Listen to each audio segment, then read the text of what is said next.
Doop doop doo doo doo. Doop doo doo doo doo.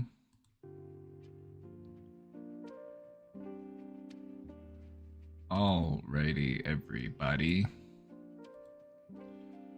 Alrighty, everybody. We're back. It's Tuesday. A little bit of a late start today.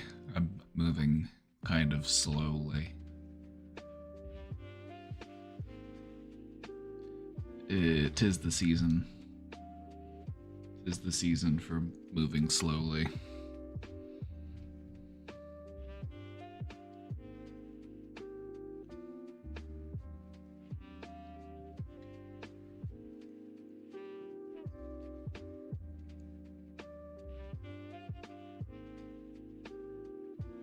Welcome back, everybody. Welcome back.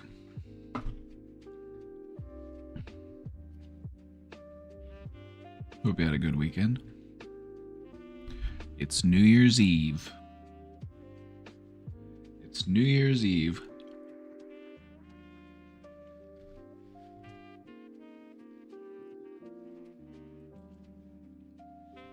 I don't know if we'll have any New Year's for anybody who's watching. Where are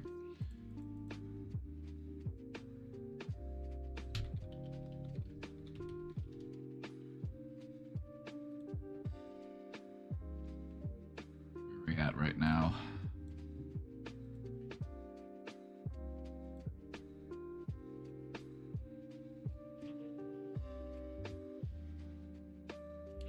Is the incel presentation still available somewhere? Do you want the whole presentation? I don't know if I have the whole presentation. It might be on YouTube, but it might not be titled properly. Because I have a bunch of VODs uploaded, but for a while they were all just uploading with the same title, which is really stupid of me. So I've been meaning to go back and kind of do some retitling. But they're in there somewhere, I think. Should be. Because I have my VODs for like the past 7 months. 7 or 8 months are all on YouTube, and we did it not that long ago. Couldn't find it on YouTube. I might have to look.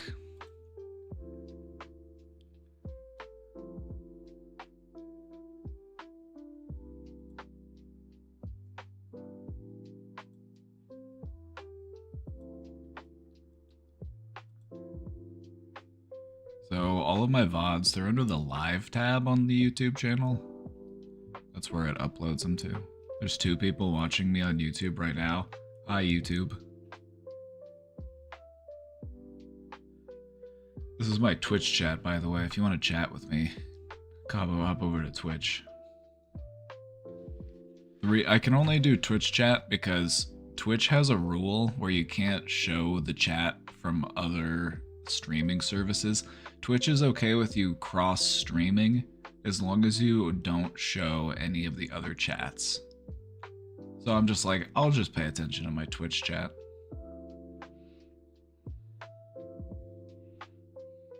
It's just easier that way.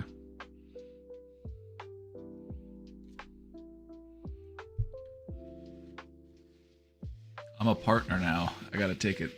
I gotta be responsible.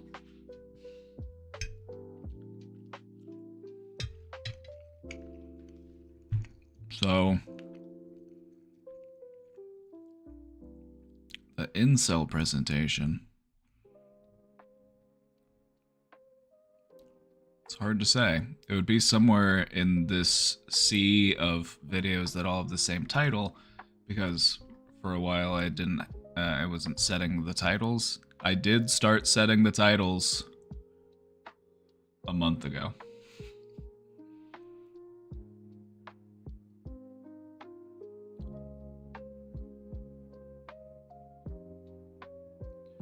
So one thing I've been meaning to do, if anybody wants to help me out with it, that would be great, because there's a lot to review here. I have 9 months worth of VODs, and I need to just kind of figure out what the hell did I do that day. You don't really have to watch the whole thing or anything. Like, I would just click on it and then try to find, like, did I do a presentation that day? Okay, so this day we did time period. Delusions. This was the delusions.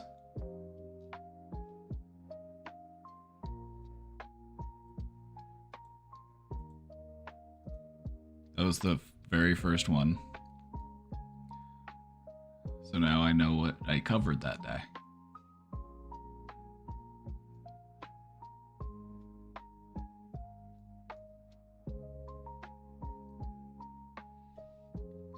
So yeah, if anybody's bored and wants to help me out, it's mindless work. I haven't gotten around to it because it's just like, but that's probably something I'll do here in the winter just to keep myself busy. So that was this one, right? Or did I click on a random one?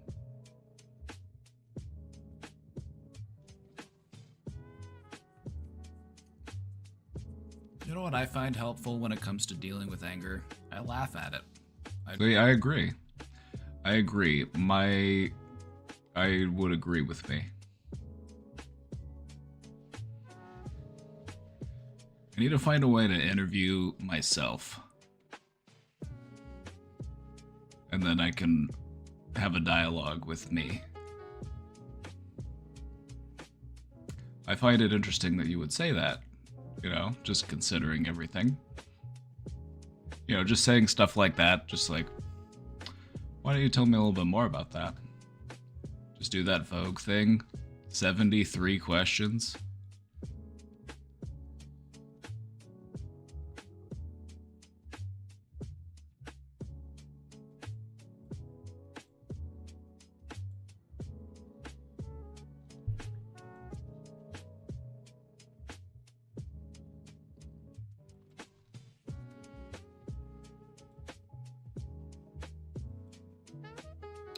So I'd have to go into the YouTube studio to do the retitling, but that's what I need to do. It's in here somewhere. I'm pretty sure it's in here somewhere, because I know I did it only a couple months ago. Sir Tellius with the 10 gifted subs. Your power, I feel it.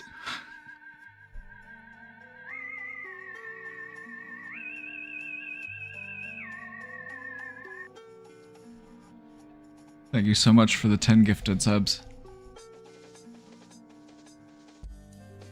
It's gold, and I think it would be really cool to be more visible. I agree. I think it's important.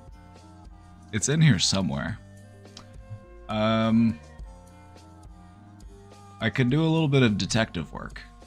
Hold on. Since we're on the topic, I'm just gonna do a little bit of detective work here.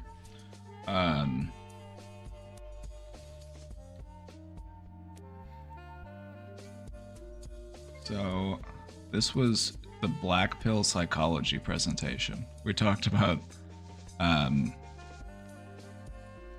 incel mindset. We didn't like call out or like name incels very much, you know, because we're not trying to make incels feel bad about themselves.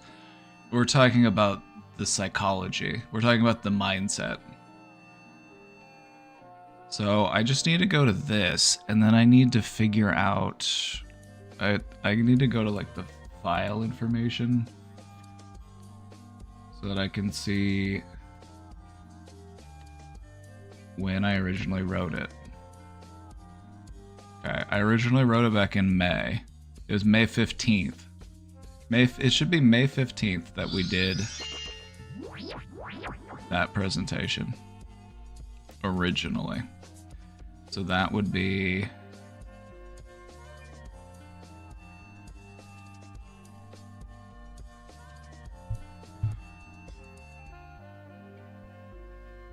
May's the 5th month. It's December. So it would be, and then it's the 31st. It'd be about half of a month.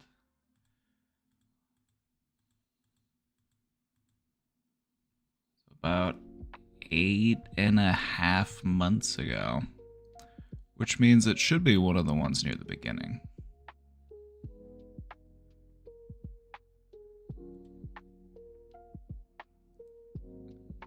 If I clicked on the right one. Okay, let's see. This is the history of therapy. History of therapy was a good one.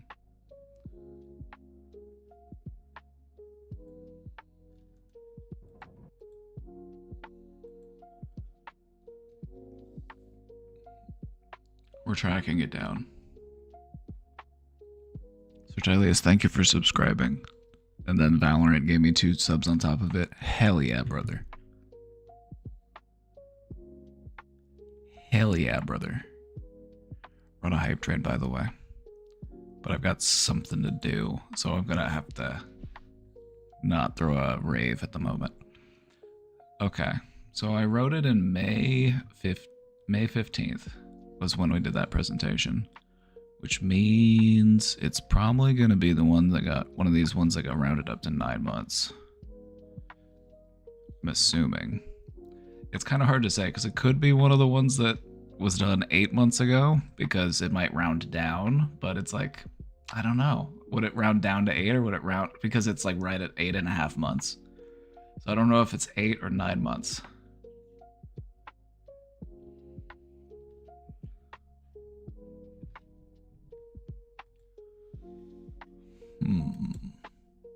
Hold on, I have another idea. Let me just go to my history of therapy presentation, and then I'll look at the version history of this one.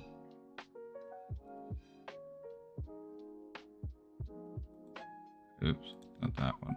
I need to go to the version history of this one. March 29th. March 29th. The other one was, okay, so that would have been April, May. So yeah, it's probably somewhere down here in the ones that were streamed 8 months ago. Like if that one was March and the other one was May.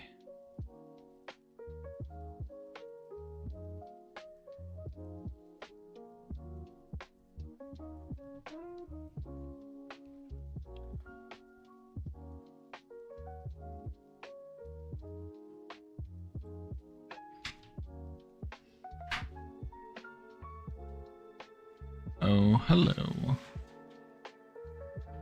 Okay. I didn't do a presentation that day. No presentation that day. I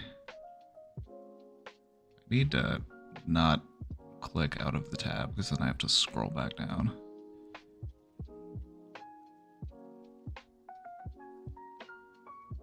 I need to clean this mess up. This is a mess. Look at all these VODs. I need to tidy this up.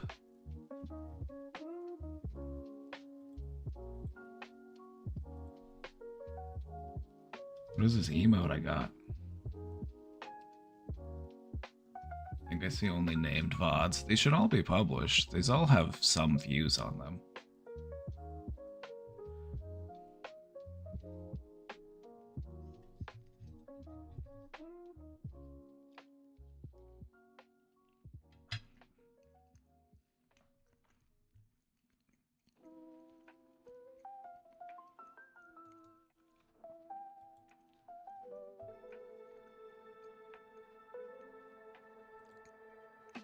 Streamed April 27th. Okay. This one was April 27th, and I did it May 15th. So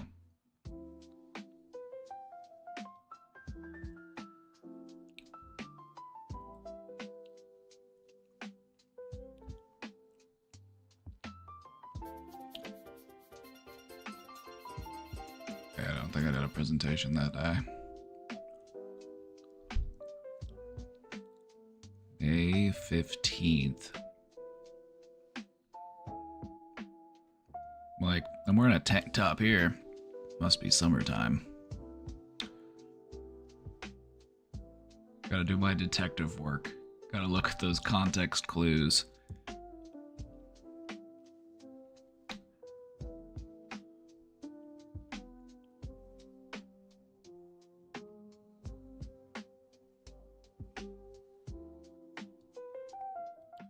May 15th is what we're looking for.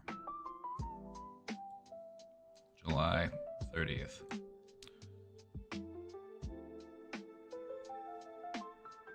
But this one. May 16th. Oh, I was so close. So close. Unless I wrote it the day before. No. May 15th.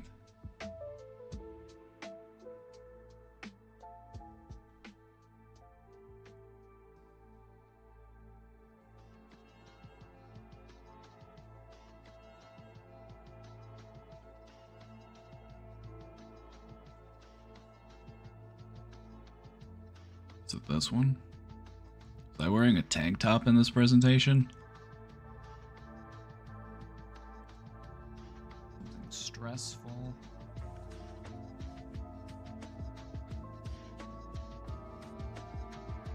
Rumination.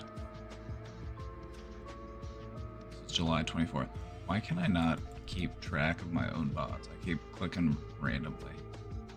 My brain is not functioning properly right now.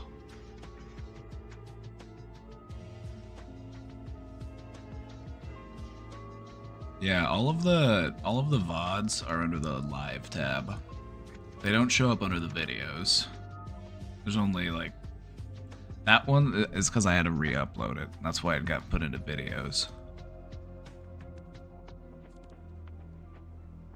May 15th.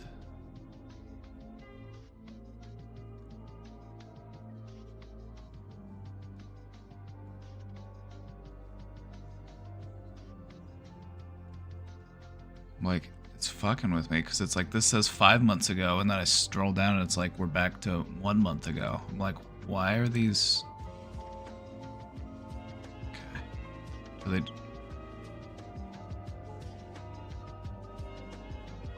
It just keeps looping? Does it just keep Okay. Like, that's why I'm getting fucked up, is because it keeps looping around.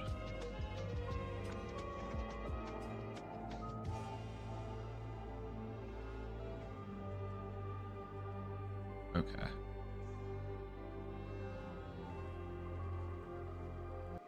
What was this one? May 10th. Okay. May 10th. This one right here was May 10th. May 10th.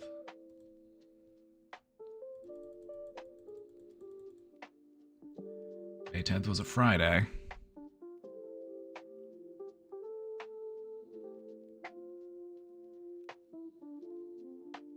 So that means, did I stream Saturday, Sunday? Did I do 11, 12, 13? Or is it this one?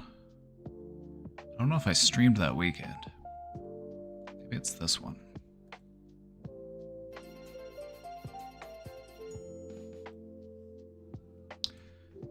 We got it, ladies and gentlemen, and non-binary fellows. We got them.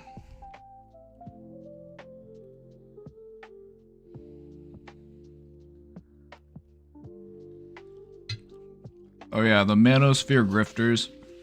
The Manosphere Grifters was recent.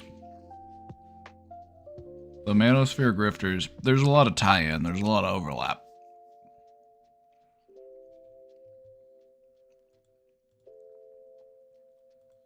You want the link? Yeah, here you go.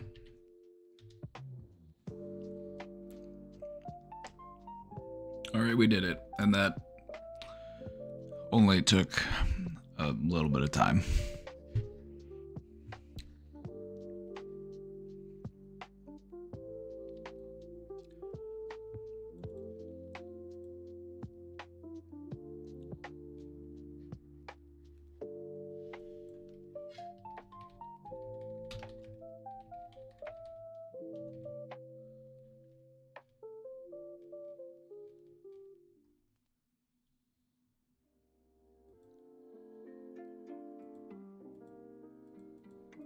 Wait, what do I need to do? Why won't it let me save? Oh, no, it's not made for kids. not for children. There we go. One down, a bunch to go.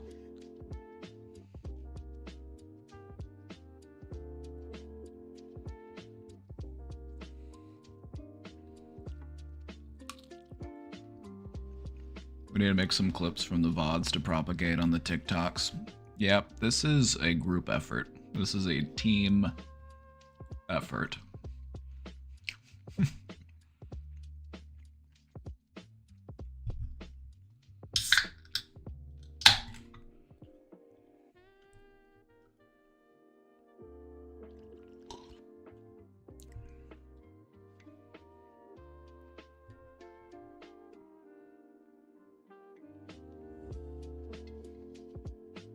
Bookmarked? Hell yeah. Don't forget to like, comment, and subscribe.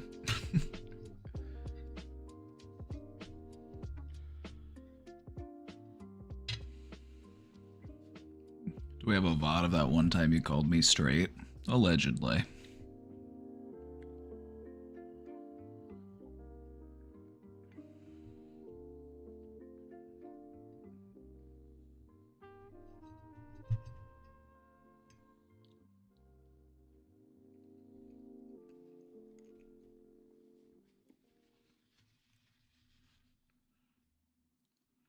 Not proven in a court of law. Allegedly.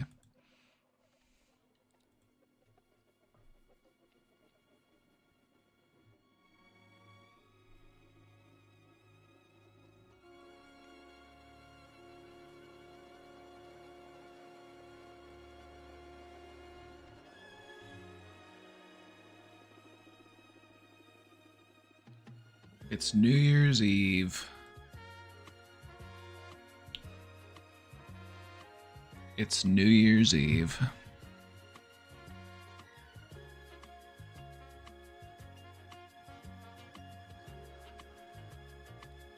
I think Stardew Valley is probably gonna play a big role in getting me through the winter.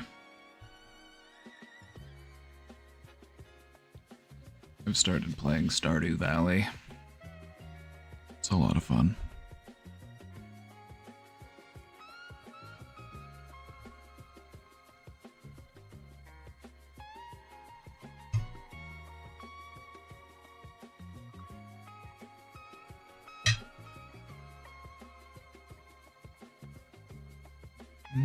Mm-mm-mm.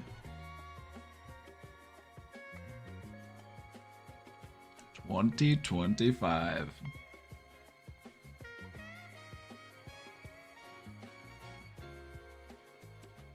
Go farm with Casey. We don't have like a co-op farm, but I visited her farm, and then I have a farm.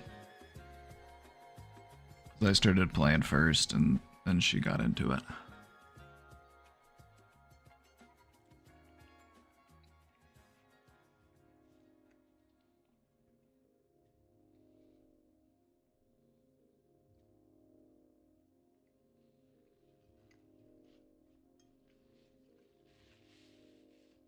Did I find it? Oh, I found it. Oh, I found it. I just had to do a little bit of detective work. I just had to go back and look at the date on the slideshow.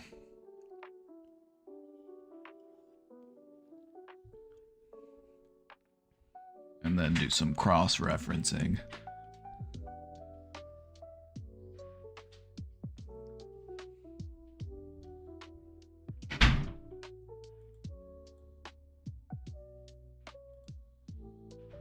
So this is where we're at right now.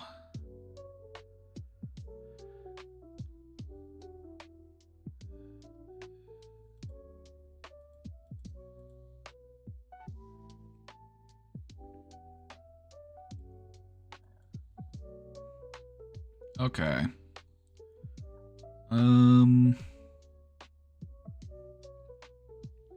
Yeah, it might be New Year's for some of you. Some of you might have your New Year's here, perhaps.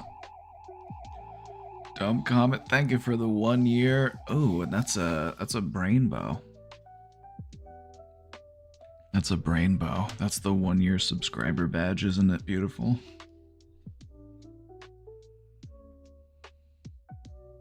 I think that Twitch should allow you to choose which subscriber badge you use. Just my opinion. I feel like if you've unlocked all of those badges, you should just be able to pick the one that you want to use. But I don't think you can. I don't think they allow you to you can choose whether or not to show it, I think. But I think that they should let you use any of the ones that you have unlocked.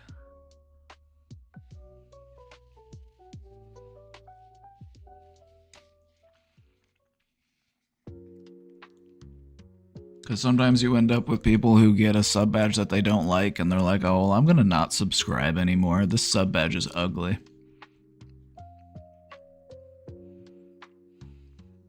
It happens.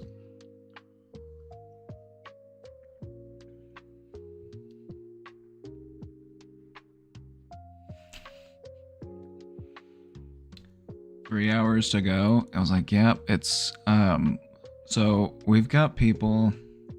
We've had people watch the stream from like Indonesia. We've had people watch the stream from, I think we may have had some Australians at one point, but I don't know. It's just complete opposite time of day for the most part. 'Cause I'm over here, I'm in the central time zone. So I've got a while to go yet.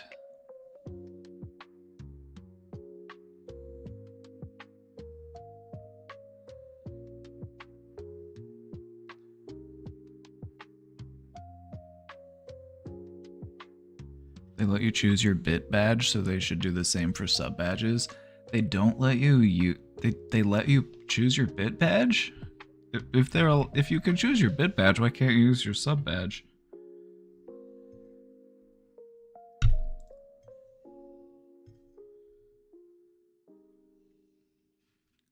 They should let you choose your sub badge.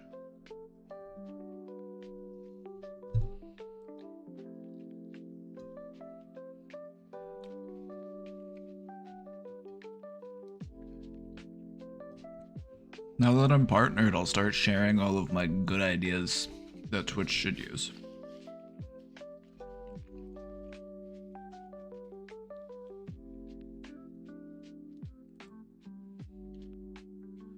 The 5.5 year badge looks so good.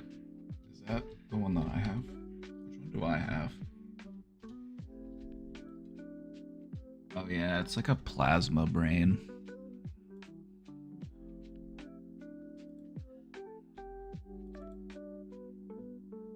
I actually have all of the brains here. I mean, this is a lot of the brains. This isn't all of them. But this is the one that I currently have. It's the plasma brain.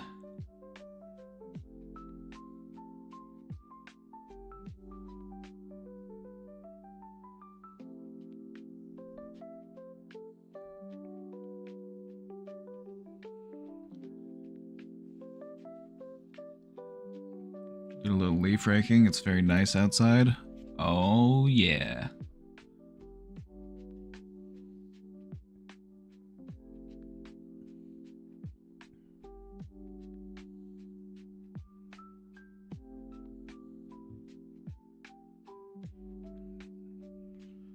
Also, whenever you upload a sub badge, you have to upload it as 3 different sizes.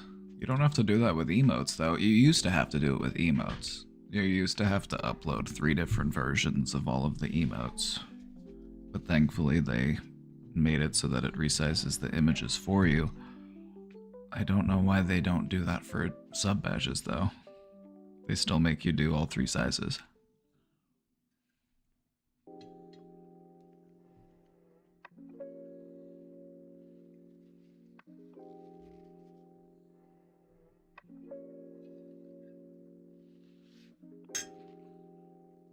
Wonder why. I don't know. It sounds like the code should be the same. It's just like, it just sounds like an oversight, honestly. I don't think there's any like grand technical reason. I think it's just an oversight.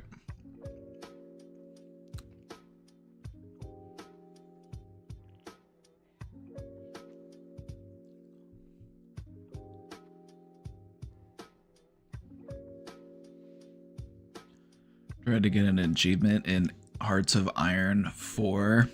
Is that the one? Is that Hearts of Iron? Failed, raged. Did you learn? What did you learn in defeat? You gotta go back over the battle plans. Did I even have this up when I was talking about the different brains? Was I even showing this, or I'm so distracted today? I don't even know if I had it on screen. I feel like my brain is running on reserve power. I'm on like low battery.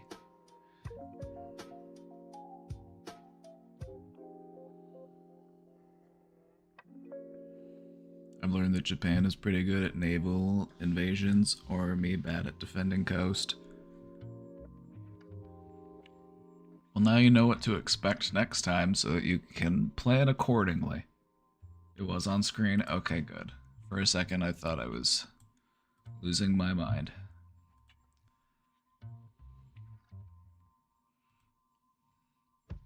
How are we feeling today?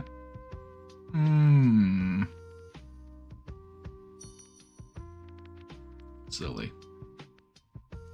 Silly. I'm picking silly today.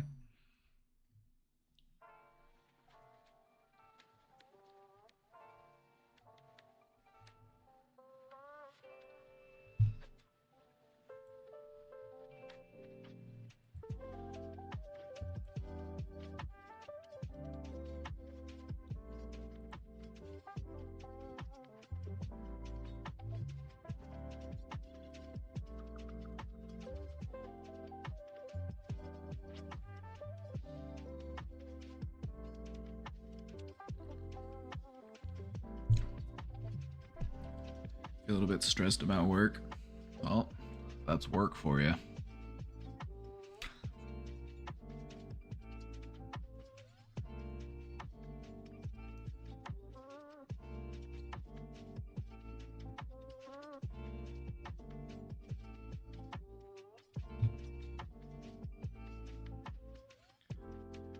No good feelings.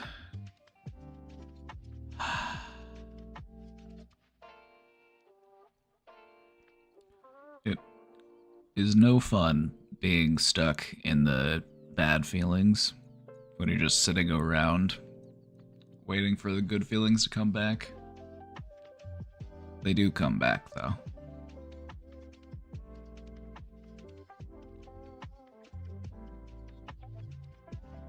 Don't know where I'm going to be sleeping tomorrow night. Well, get on it then. Do you need help finding a place? Do you need... because this is tomorrow. What's the plan?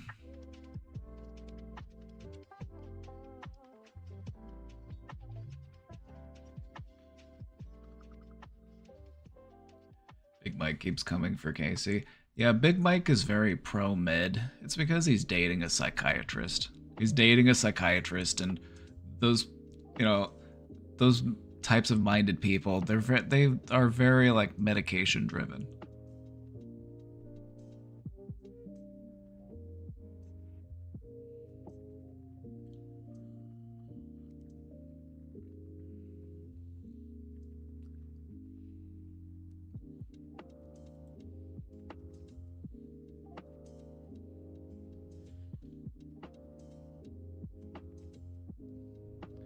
My sister might have a spare room. I haven't 100% confirmed that it's available. Well, sounds like a good time to do that.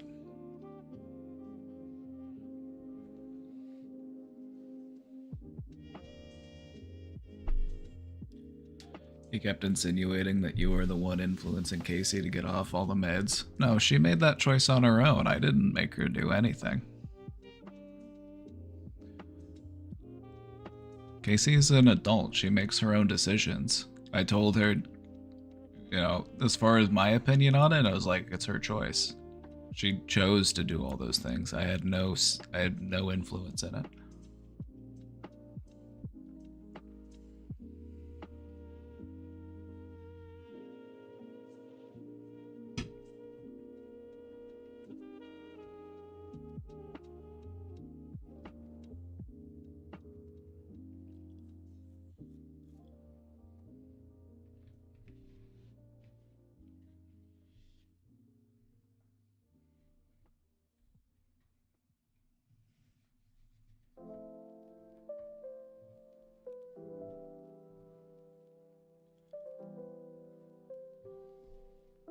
I mean, like, look at me in the face and tell me that Americans aren't vastly over medicated. Like, anytime you go to the grocery store, anytime you go to the pharmacy, there's always just a long ass line of people. We are so over medicated.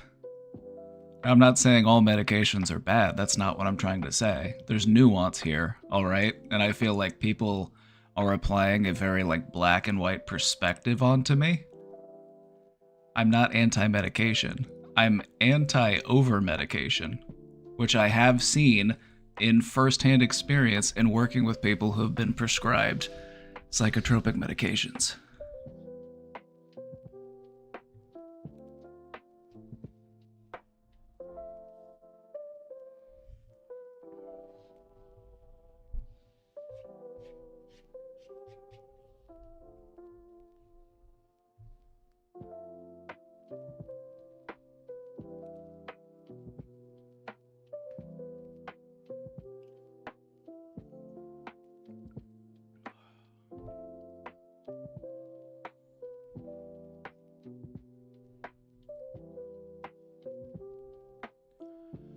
And it's like, the frustrating thing is that there are a lot of people who are just like, see a doctor, see a doctor, see a doctor. The first thing that a doctor tells you, if you do go see a doctor, they're like, well, have you been eating right and getting exercise? All right, go eat right and get exercise and then come back and talk to me again. So everybody who's just like, go see a doctor, go see a doctor, go see a doctor. You want to go pay a couple $100 just to have somebody in a lab coat say, hey, have you tried eating right and getting exercise? Is that working for you? Because they're going to want to rule that out before they do any other types of, like, diagnostic work. Especially if you're just like, I'm low energy, I'm just not feeling that good. You know, they're just going to ask you to do that first. They're like, well, we can do some blood work. We can take your blood. We can do some labs. We can see if you've got a vitamin deficiency.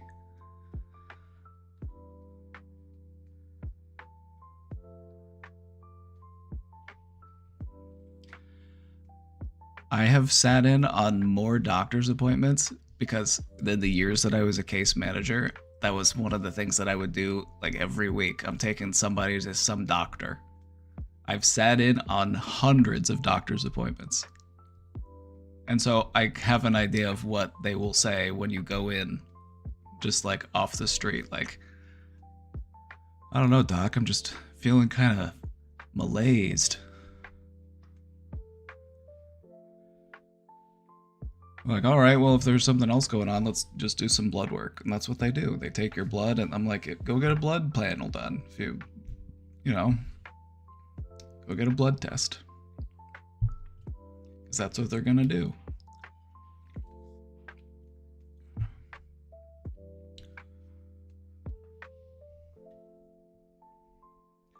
The docs in our network are so focused on fancy tests and screenings. It's like, yeah, it's because they get to bill a lot of money to the insurance company for all that stuff, too. The healthcare system in the United States is kind of broken. It's very profit-driven. A lot of overprescription. But no, I'm not anti-medication. I'm not an idiot.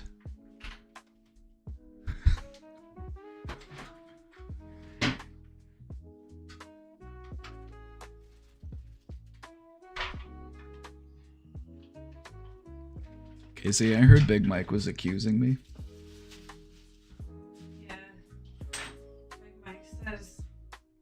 Big Mike thinks that you're the one who's telling me to get off all my medication. And I'm like, oh yeah, I'm sure Joshua loves me being off of birth control and he has to wear a condom. Yeah, no, I said Casey's a grown adult and she made all those choices herself. Like, I didn't tell her what, like, you decided to get off all that stuff. What I told you is I support your choice. It's like, yeah. Like, if you wanted to stay on or if you wanted to get off, I support your decision. That's what I said.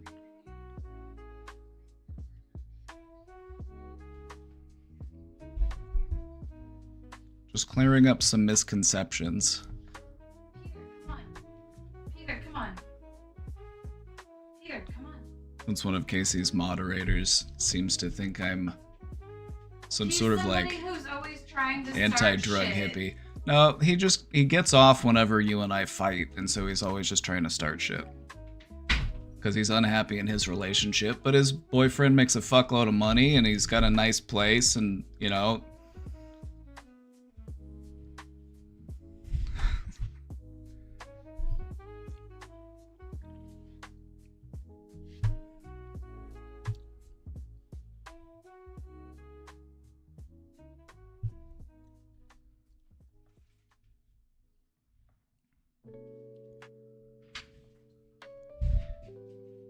Peter?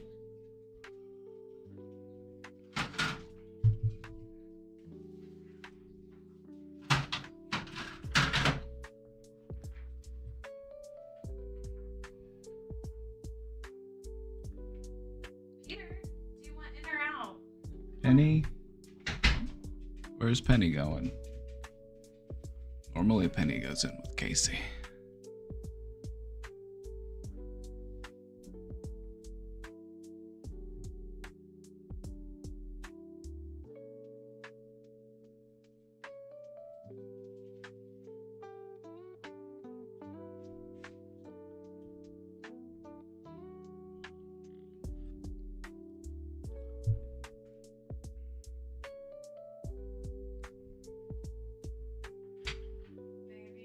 Baby, Yeah, babe.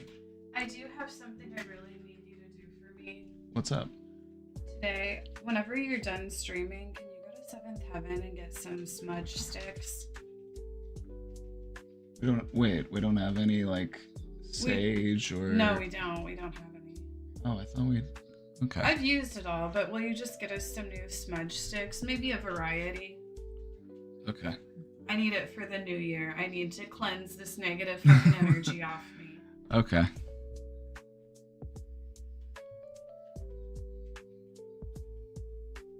Come on. Peter? What are you doing, Peter? Penny. Okay. Peter's in here. Okay. All right. Penny's in here.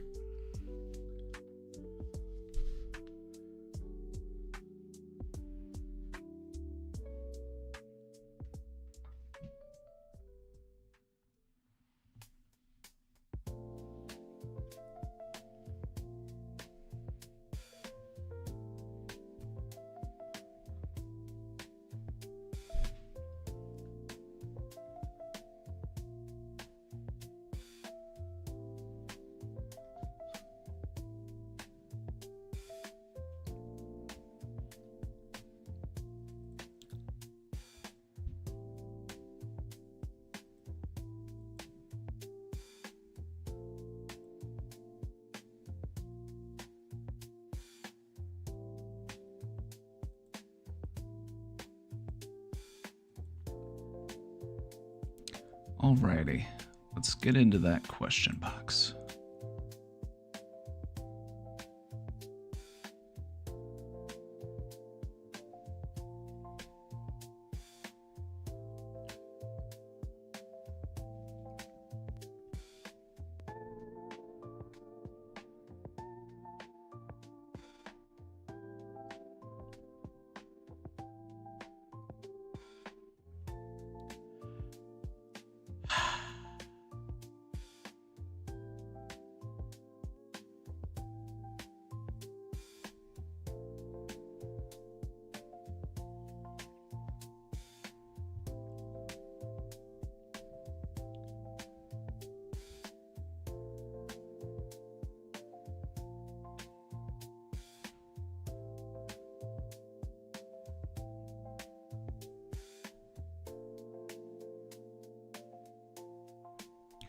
Hi, Papa. Do you have any advice on helping a foggy brain or zoning out?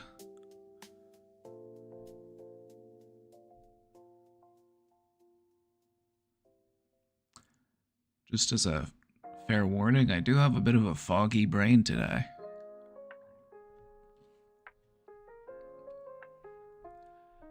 But maybe that means I'm in the right state of mind to answer this question.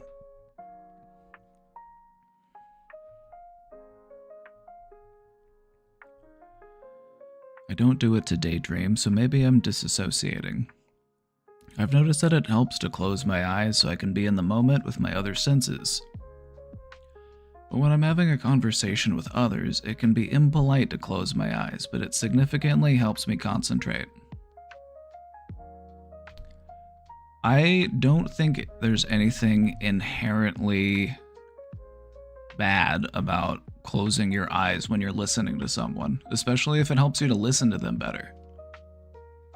I think that might be like a bit of a cultural thing, you know, prolonged, maintained eye contact to show the other person that you are listening to them, you're staring into their soul. It's like, no, that's...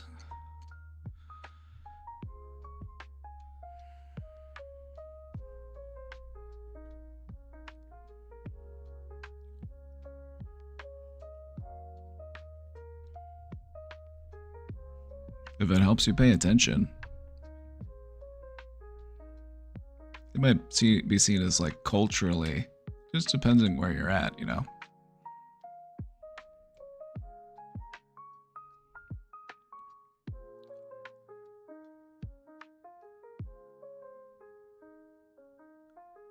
I just feel like I zone out super often and miss what people are saying to me.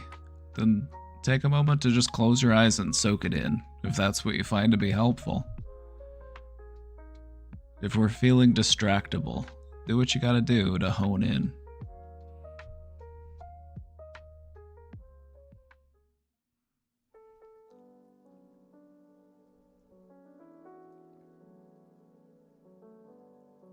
Yeah, I don't think anybody's gonna... If they get offended because you close your eyes when they're talking to you, as long as you're not like audibly snoring, I think you're gonna be fine. I don't think they're gonna worry that you fell asleep or something.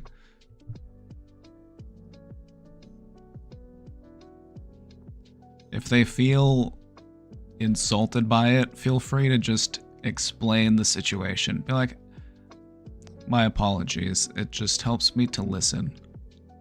I find that closing my eyes allows me to listen more intently. And let them know that you were just trying your best to listen very closely.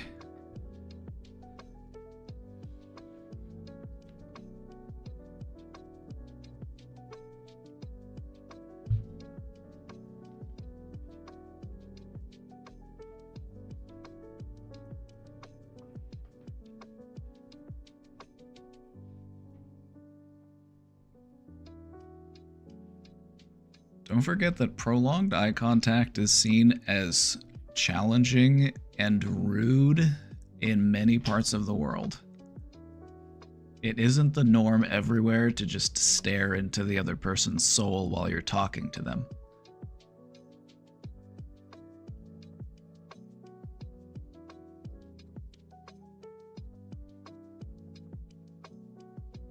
If you find that closing your eyes during a conversation helps you to hone in on what the other person is saying, do it. That's fine.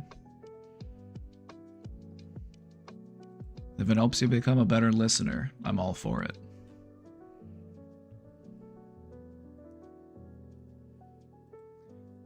Ooh, not wheel.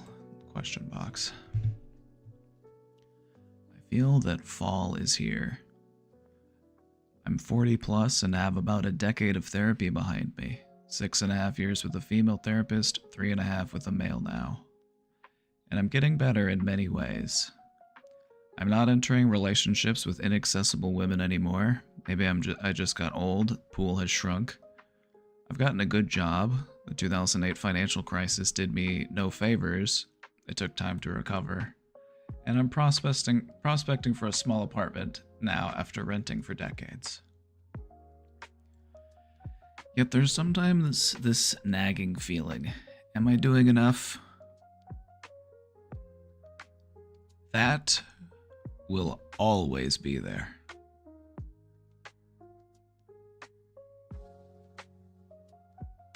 You could do everything and still have that nagging feeling of, am I doing enough?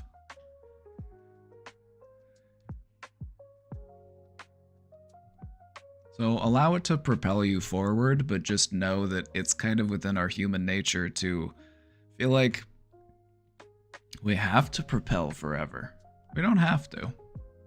It's alright to settle, it's okay to be comfortable.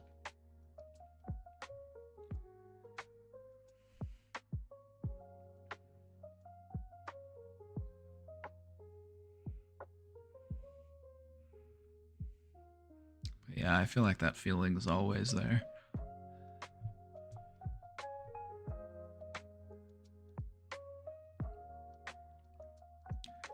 The desire of a happy home and a nice woman have faded a bit, probably also due to me becoming more chill about all of this. But I still wonder. I know there are some therapies where you work like an ox, you run daily, you must achieve next level of education, and you abstain from all sorts of stuff digital games, alcohol, smoking. But I feel such a therapy will just destroy old me, and I will still not face my subconscious that sabotages me at every turn. Current therapy is more in depth. Oh, I've got both cats in here and they both want to sit on my desk. I do not have room for this. Look at this. Oh my goodness. And then we got her down here. Ignore my plate from lunch. If you cats want to squeeze up here, I think we could possibly make some room.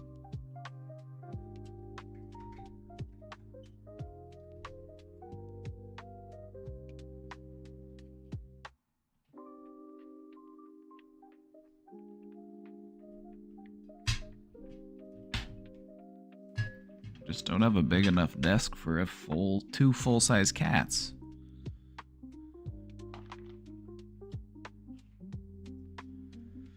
But they're here anyway. Hi, Beaver.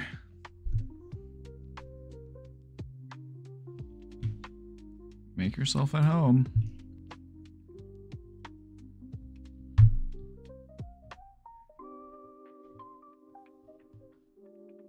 They're both here. Can't really see her because it's kind of dark.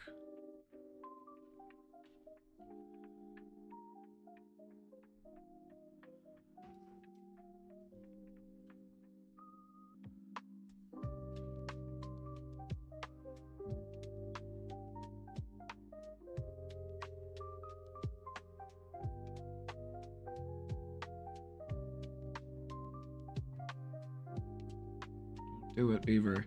Don't go into the light.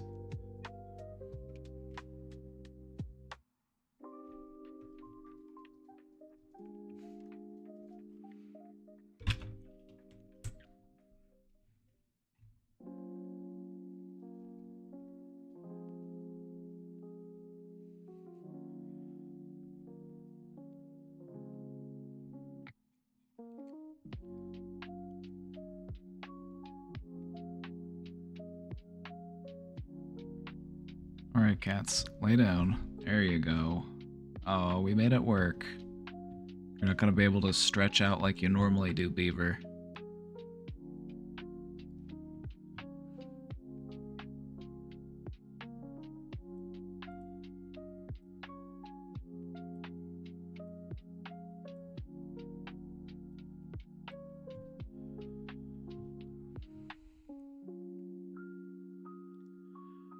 Going back to this question, apologies for the cat distraction. I just had two cats jump up onto my desk and they needed to settle themselves down. But it looks like they're both gonna curl up for a little nap. It's a full house. Yeah, this therapy you describe where it's, you know, give up all sorts of stuff. That just sounds like very, very militaristic. You know, it's okay to have stuff in your life that is for no purpose other than you find it to be fun. You know, there is room in your life for that. It just maybe it shouldn't take so much room. You know, maybe we need to adjust priorities a little bit, but I don't think we need to go completely without everything that brings us joy.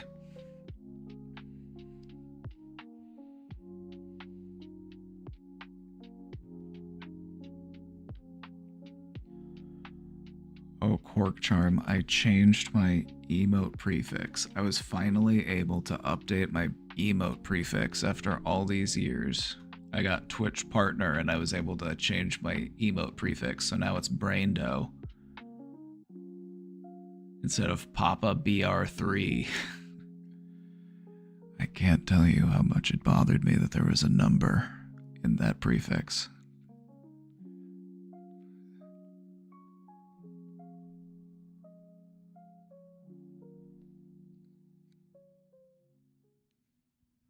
Oh, Beaver.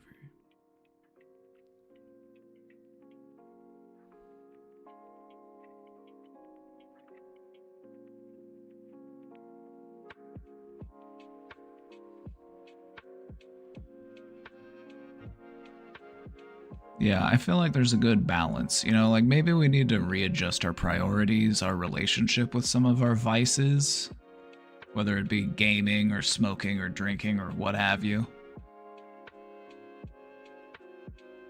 But, you know, we weren't put on the earth for all of us to become ascetic monks, you know?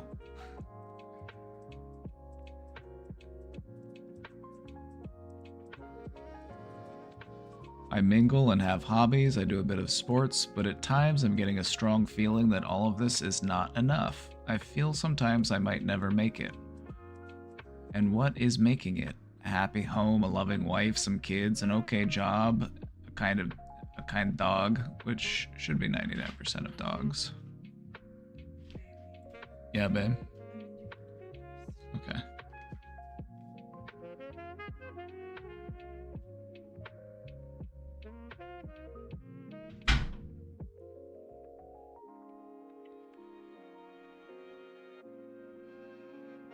I've got a list.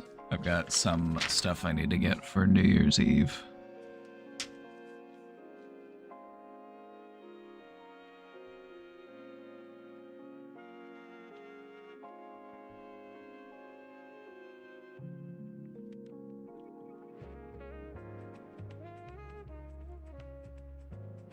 I'm scared of a possibility of doing so much work on myself and while improving never reaching what I yearn for because I can't fix myself enough even if I invest decades. Thoughts?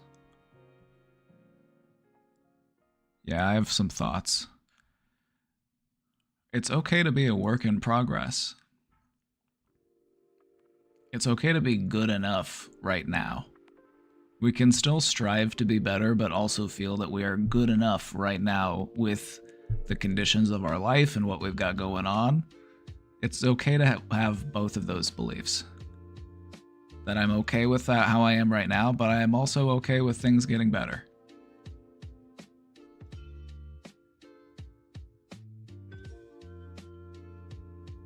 So continue to do work on yourself because you deserve to do that work. You deserve to reach that idea of what you can be. But also enjoy what you have. Otherwise, what's the point?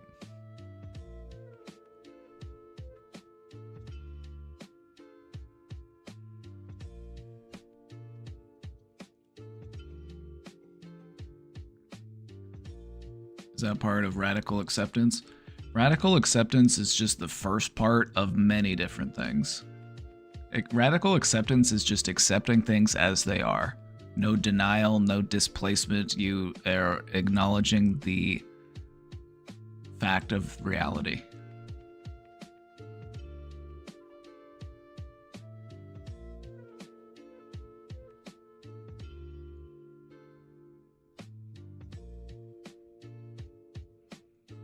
Recently got a shelter dog about 3 weeks ago, and also our first time owning a pet, and she's the cutest thing, but she's terrified of everything. She warmed up to us, but is still scared of everything else, including her own reflection. Do you have any tips to get her from being anxious to a confident queen? P.S. We give her lots of love, pets, and walks. Well, continue doing that. Continue giving lots of love, pets, and walks. If you want to like desensitize a dog to that type of stuff and make them less skittish, you have to continue to expose them to it. Like if you want a dog to not be like frightened around loud noises, you have to make loud noises in the house. The strategy is to not be quiet, because that's actually going to make it worse. Because if you try to be quiet to not startle the dog's just going to get even more easily startled. So the way to do that is to make noises. Yeah, like Cutie Cheek said, there's videos on YouTube that just have like random sounds.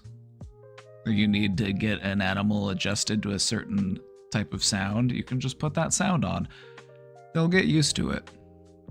They'll adjust. They're young, and so they're adapting. Also, you said it was a shelter dog, so they're still like a little wired because they were just at the shelter. It takes a little bit of time to like settle in.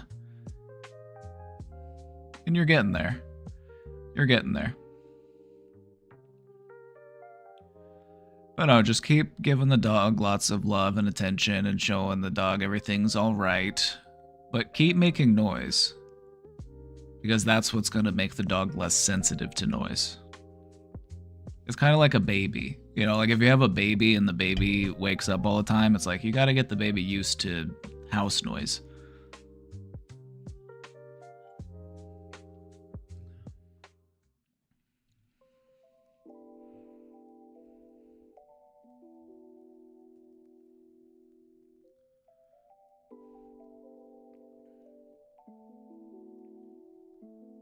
So yeah, just give her some more time, keep exposing the dog to those noises, and the dog should get used to them in no time.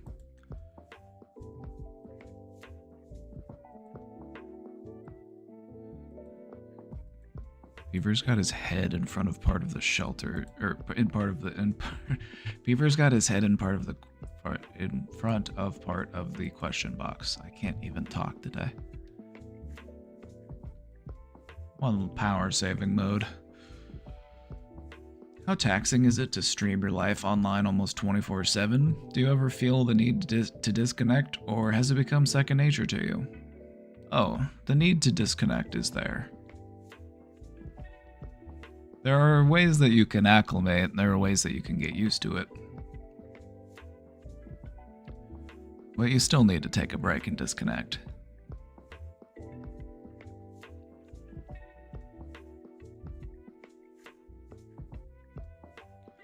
How taxing is it? It's,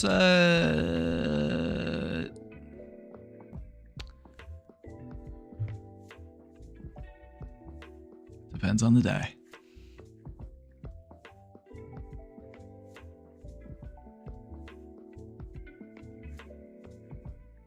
Some days streaming for people is very energizing, and other days it can be very draining.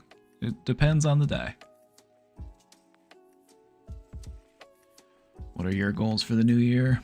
Good question. I have a tree in the front yard that I need to cut down. That's a goal for the new year.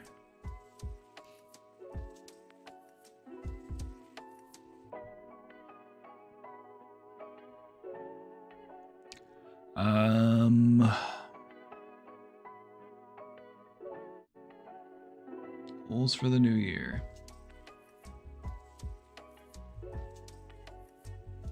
I don't know. I think I'm just continuing my current set of goals.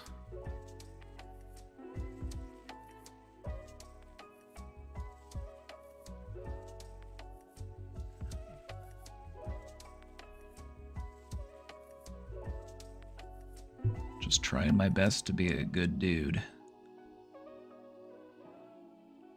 That's my goal.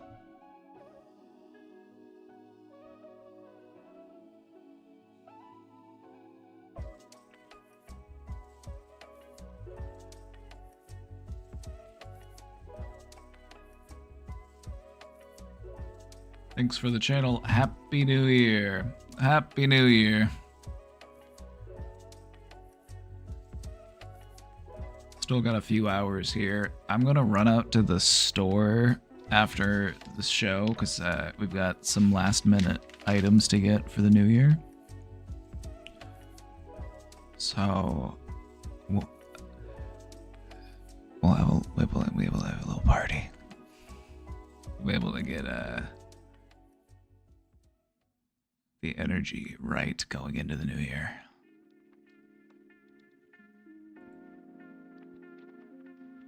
What does this mean? Oh, is this gonna be that cult guy again? I hope this isn't that cult guy again. Oh. Alright. What does this mean? Oh.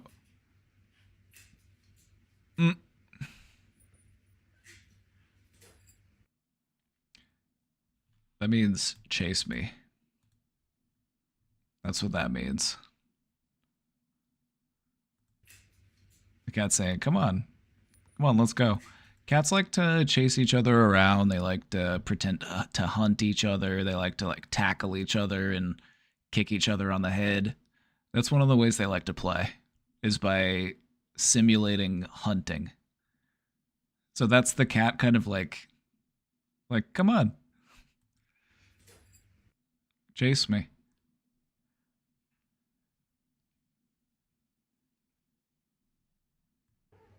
Yeah, because this at the beginning with those little like jumps, those are like the jumps that a cat will do to like jump onto something. Like Miss Poopy will do that sometimes. Miss Poopy, if you're looking for her, you could be calling for her, and she'll just be somewhere hiding, just watching you. It's like while you're hunting her, she's hunting you. And sometimes she'll hide in the shadows, and then she'll jump out at you, and she'll kind of go like this.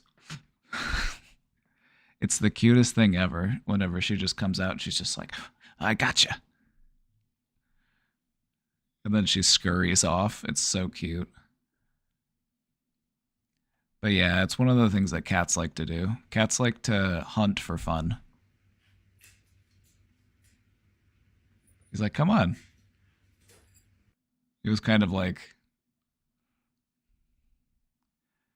it's kind of like an invitation. Like,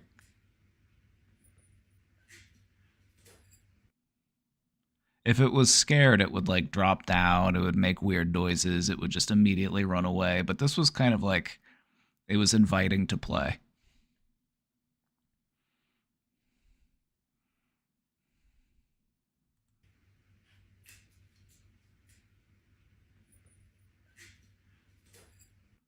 That's what that means. I'm an amateur cat whisperer.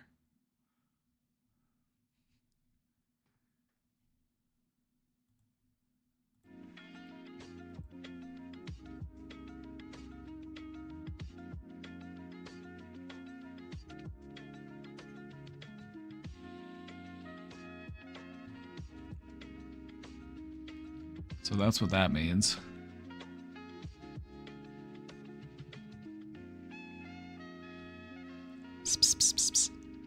I saw a bumper sticker the other day and it said, tell your cat I said pss, pss, pss, pss, pss, pss. Oh, I woke Miss Poopy up with that. She's looking at me now.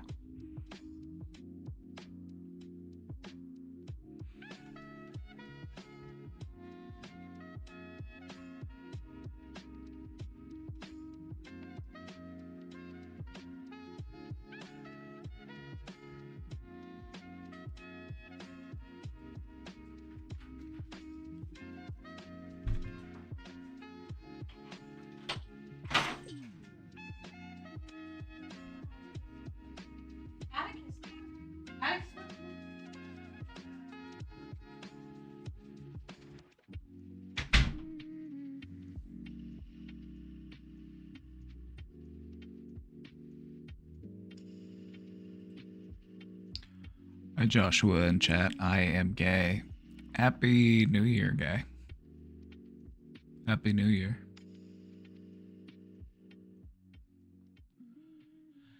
Happy New Year.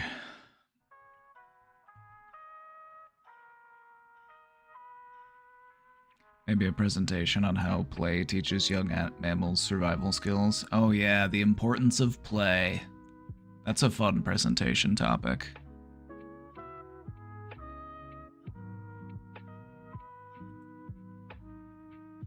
Mammals teach their young survival skills by playing games with them.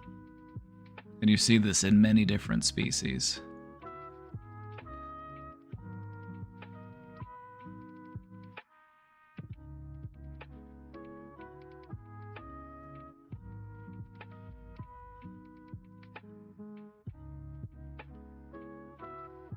Yeah, that's a fun topic. Including humans. Oh yeah, especially humans. Most of the things that you can observe in animals, you will also see in humans. Humans have just this very diverse brain structure. They've got some really complicated brains, and so you'll see humans doing stuff that you will notice all across the animal kingdom.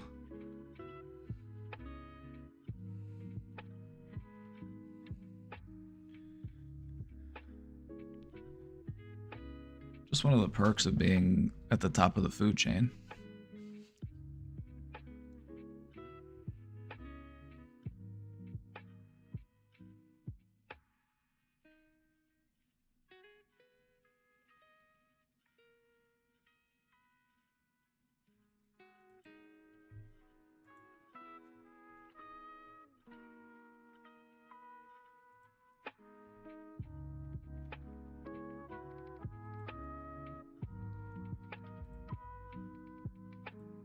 Alrighty, everybody.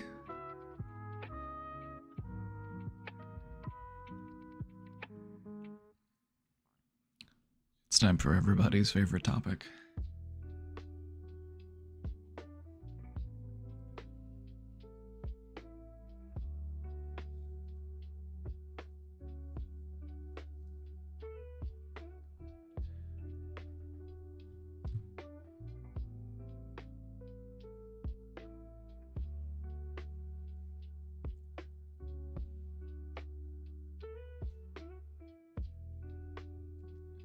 Seasonal depression.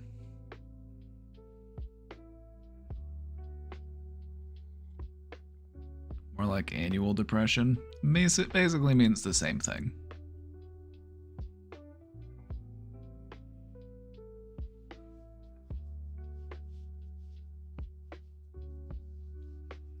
Basically means the same thing. Today we're going to talk about seasonal depression. This is something that you might have heard of before. But today we're going to talk about it because this is something that affects a lot of people for reasons that might be almost entirely outside of your control.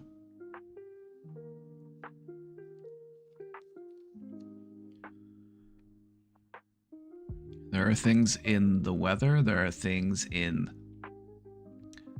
the cycle of the sun that contribute to biological effects that can make people depressed. And so that's what we're going to talk about today. We're going to talk about seasonal depression. Let's get to it. What is seasonal depression? It's a type of depression that can be recurring because it tends to happen on a yearly basis. It follows a seasonal pattern. For most people, it tends to get worse in the fall and winter. Now, there are other circumstances where a person could perhaps get seasonally depressed during the spring or summer months, depending on their life and their experiences. But for most people, this tends to be a fall and winter type of thing.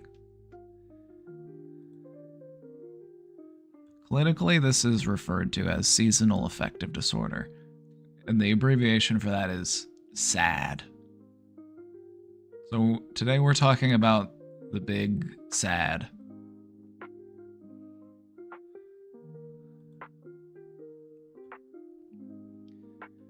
Yep, so just psychiatrists having fun. They're like, what should we need to come up with a name for this seasonal depression that people are having. I got it. Seasonal affective disorder. It's SAD. Sad. Get it? Like, oh my god, that's genius. Just psychologists having fun.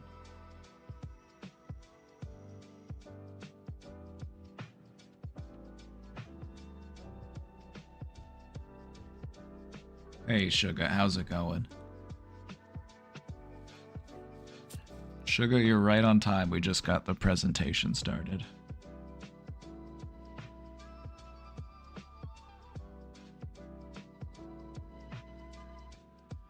Key symptoms of seasonal depression include low energy, sadness, irritability. Oh god, I'm 3 for 3. Oversleeping or difficulty waking. I'm fucking cooked.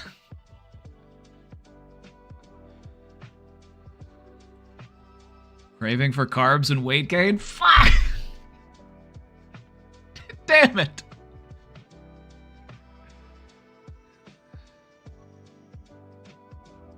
It's Jover.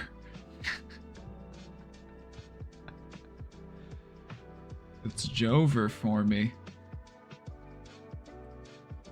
Difficulty concentrating. Oh, great. Oh my god. Maybe you're like me and it's all of the above. Do we have any all of the abovers? If you've been feeling all of the above for the past few weeks, or maybe the last couple months, this might be why.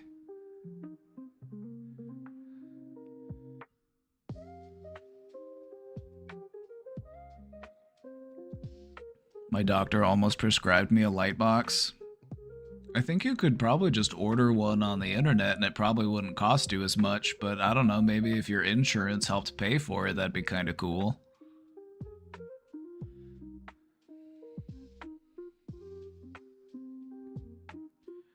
I get that, but then after the holidays, I feel better. I normally feel better after the first of the year. That time in between, like Christmas and New Year's, is always just such a dark blur to me. It's normally just a time where I'm just like reading books or playing games. I'm just getting through it, you know, very low energy, very sleepy. But then normally after the first of the year, I feel like, all right, it's a new year, let's get to it. You know what I mean?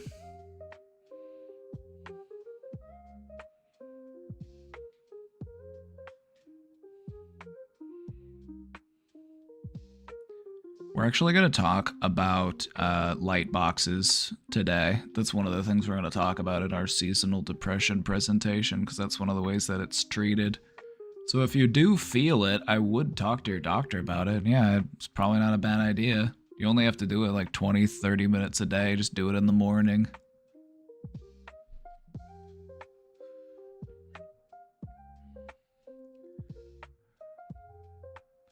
What I like to do is I like to go to the tanning booth every couple of weeks. I don't do it regularly, but I'll do it like every 3 weeks or so. I'll just go in there and be like, all right, irradiate me. Just a little bit of juice.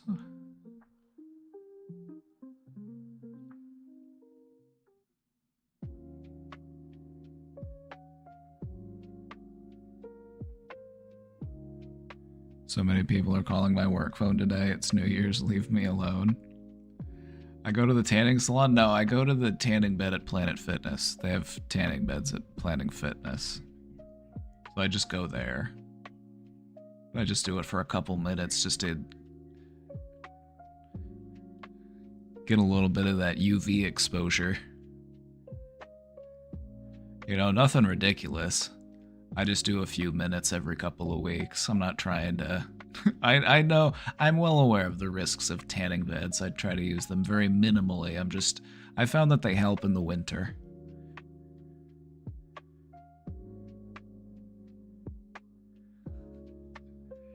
Do you go in full cheeks out? How else am I gonna sun my butthole?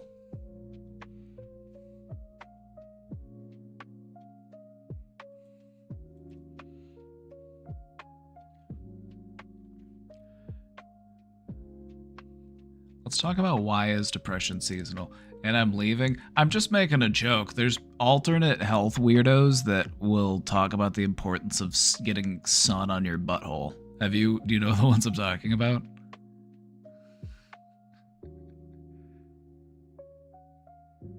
Like, yeah, you need a few minutes of butthole sun exposure.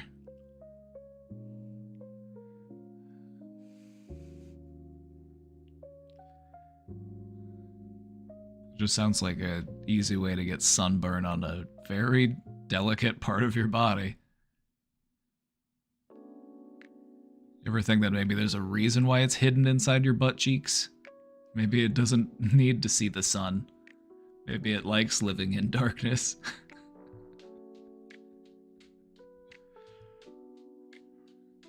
Alright, so why is seasonal depression even a thing? Why does this even happen? Here are some of the causes. First off, reduced sunlight. As it turns out, as diurnal creatures, meaning daytime awake creatures, we like the sun. We have a biological relationship with the sun and the sunlight. It's part of how we evolved. You know, we don't have night vision. We're meant to be out during the day. Like, granted, we invented flashlights, but that came way later. Anyway, when you don't get enough sunlight, it affects you. More specifically, it affects a part of your brain known as the hypothalamus. This is a part of your brain that can help to regulate your mood, your sleep, and your appetite.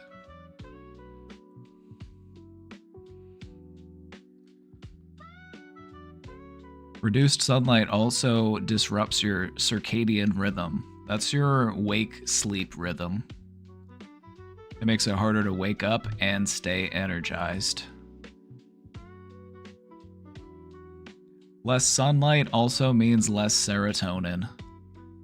Serotonin is one of the neurotransmitters that impacts your mood. Lower serotonin levels are linked to feelings of sadness and depression.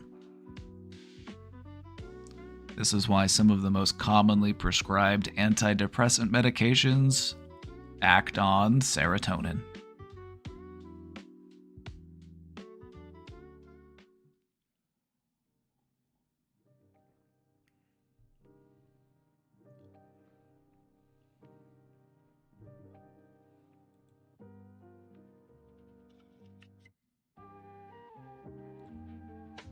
Your body also produces more melatonin. Not only do you not get enough of the wakey-wakey chemicals, you also get more of the sleepy-sleepy chemicals.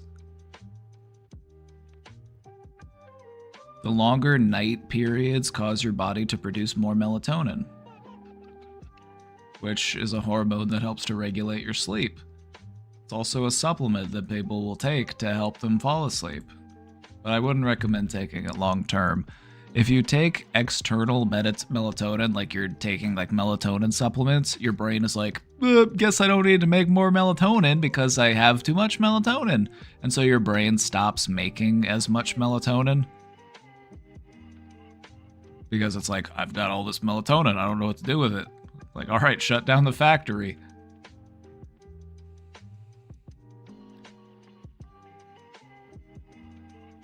So yeah, if you take melatonin, you might need to continue to take melatonin because your body won't produce it as much.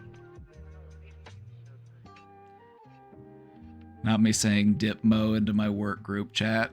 Bring it in, you know, get it out there. It's a great abbreviation.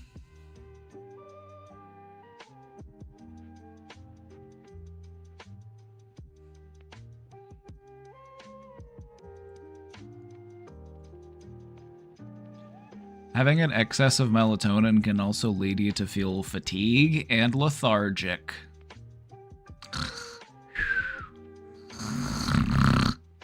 Me. Who is at risk? Here are some risk factors for seasonal affective disorder or seasonal depression. As it turns out, it's more common in women. But I want to ask you a question. Is this biological, cultural, or perhaps both? Because in my experience, men tend to be, and this is actually backed up by data, is men are less likely to report symptoms of, anxiety, depression, that kind of stuff. They feel this pressure to be very stoic, and so they don't talk about it as much. So that is definitely a part of it, and why it would be more present in women, but I feel like there also is a biological aspect to it as well. I feel like it's both.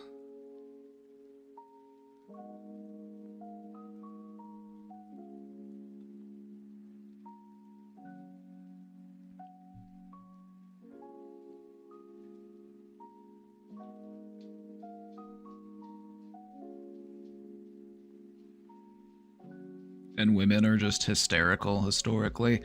Oh yeah, the psychology that they would apply to women historically is honestly outlandish. I should do a presentation on it. You all would get a real... I was gonna say you'd get a kick out of it, but it's actually, you're probably gonna get really pissed.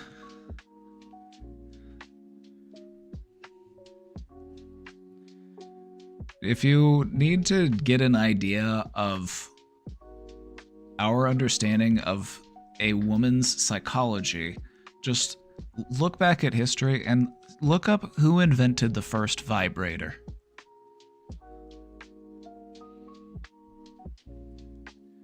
The first vibrator was invented as a device to treat a hysterical woman. I'm not even making that up. That is true.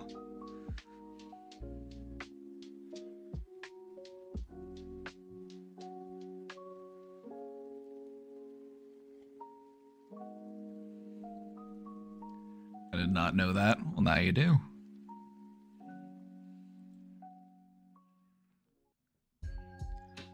Don't lever. Okay, so we'll save this topic for another day. I do have words to say about it, but I feel like we'll save it for another day. But that is true. That is why it was invented. Cutie Cheeks, thank you for gifting that sub to Trippy Vision.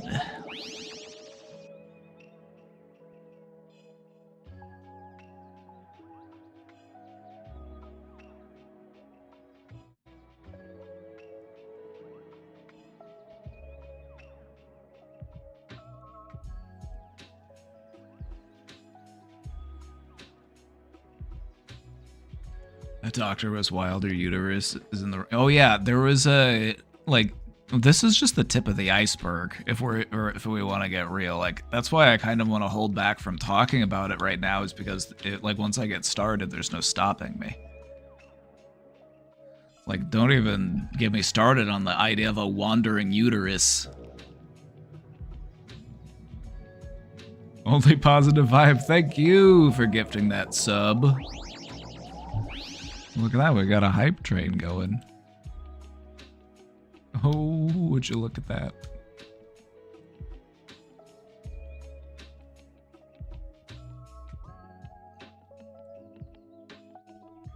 A wandering uterus? See, I told you, once I get started.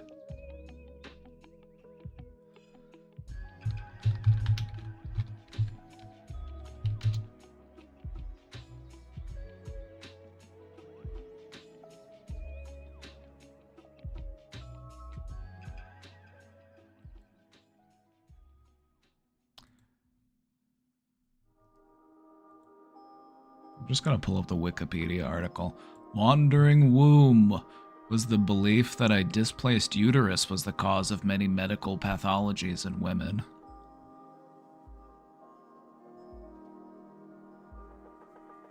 They believed this up until the 1800s. They believed this shit for way too long. You appear to be suffering from some anxiety. You are clearly hysterical, and maybe your uterus is wandering around inside your body.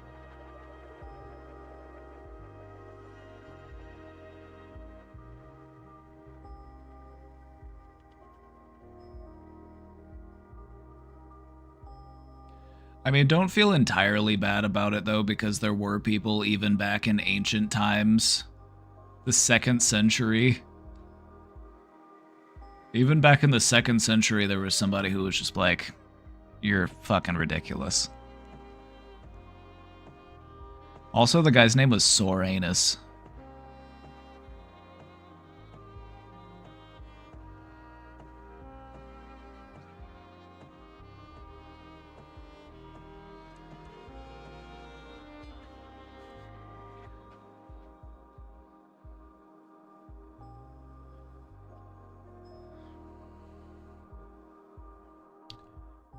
Young adults are typically at more of a risk for seasonal depression, or this is typically when it starts.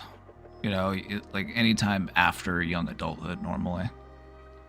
You also might be at a slightly higher risk if you have a family history of depression or other mood disorders.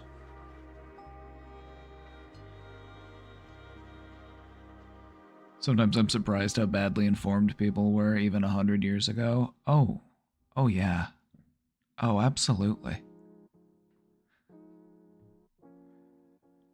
Are you a psychotherapist or a psychologist?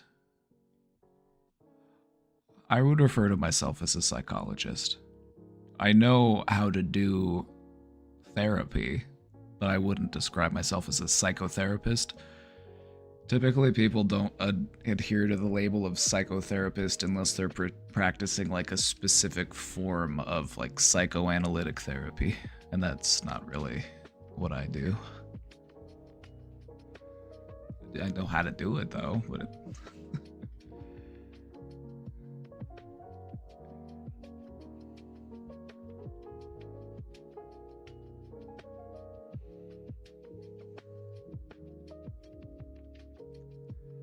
Ozempic? I don't know. I got a bad feeling about that medication. Like, from what I've heard is it basically just makes you not want to eat, and so you just starve yourself and lose weight, and people are like, oh, this is a miracle. I'm like, I don't know. I've seen too many people with like adverse relationships with food to know that taking a medication that disrupts your mind's relationship to food is just very, very risky.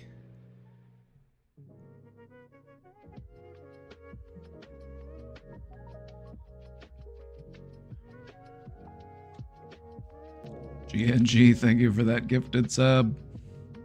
How can I avoid dementia? Listen to lots of AC/DC. Actually, if you wanted to avoid dementia, listen to as much different types of music as possible. Don't just only listen to one band.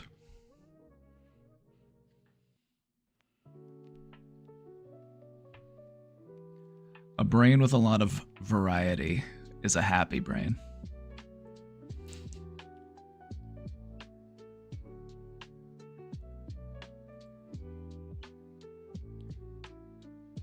I wonder if people will seek that enjoyment in other unhealthy places instead. It's true.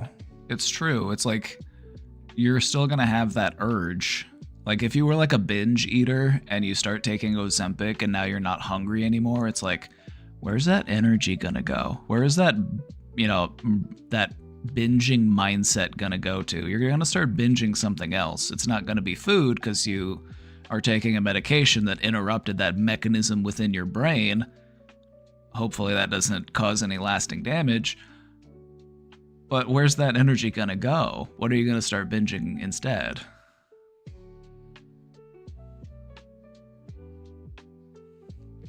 What about 2 bands? That's a good start. Can it be healthy to listen to the same band? All I'm saying is that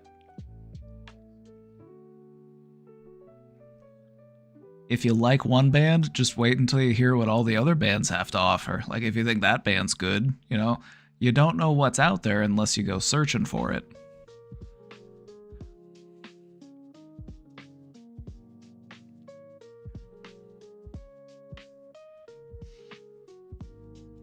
Why do you always hide your eyes on stream? Well, yeah, it's because I'm in outer space and there's harmful cosmic rays out here, and I don't want to blind myself. But if you want to take a peek.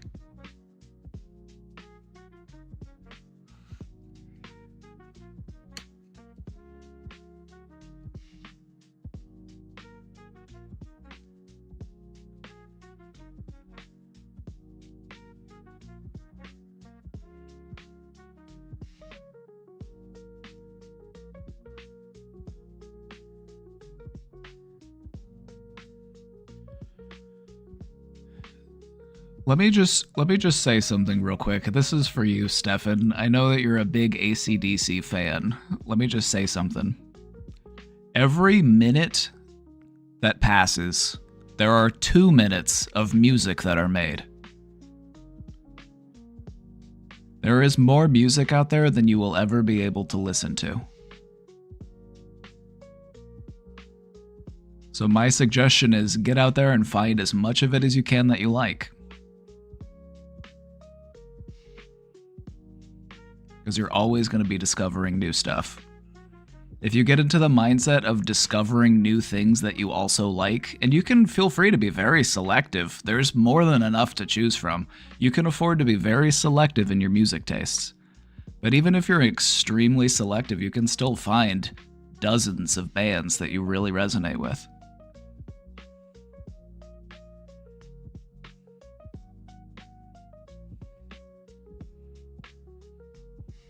Isn't it normal to listen to one band? I mean, I go through phases sometimes where I'll really like to listen to one band, but then I don't want to ruin it for myself. I don't want to tire it out. I want to keep it fresh, so I want to get something a little different. You don't want to eat the same flavor of ice cream every time you have ice cream. You like to mix it up a little bit.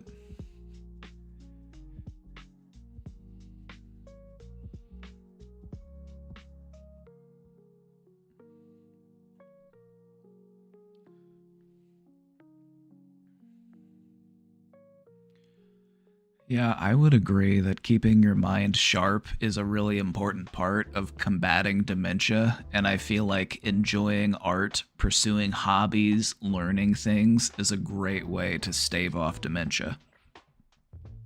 Keep that brain young.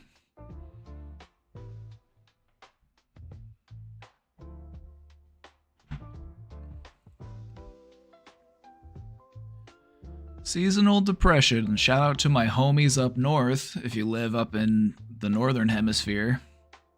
Which I do live in the northern hemisphere, but not that far north.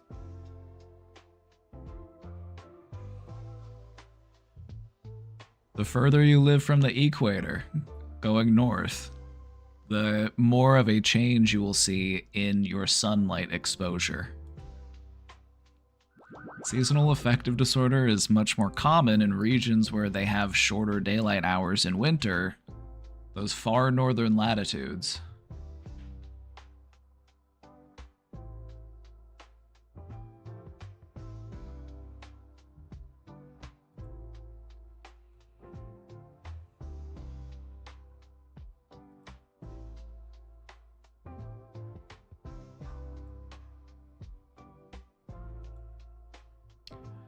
I know a friend who plays in a band. Should I listen to that? If you like AC/DC, my recommendation is go listen to some Led Zeppelin. If you think AC/DC is good, just wait until you listen to Led Zeppelin.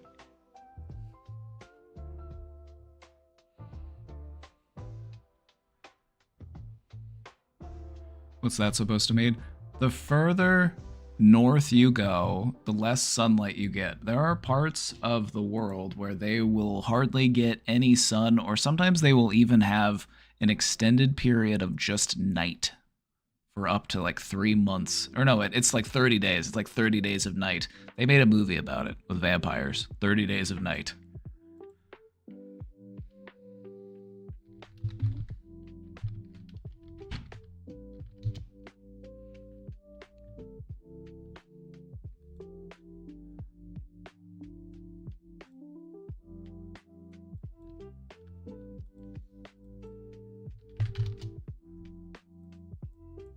I watched a YouTube video about somebody who went up to the northernmost city in America?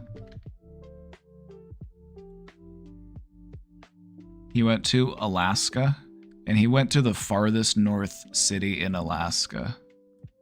He didn't go to this, like, settlement. Like, where did he go? He went somewhere.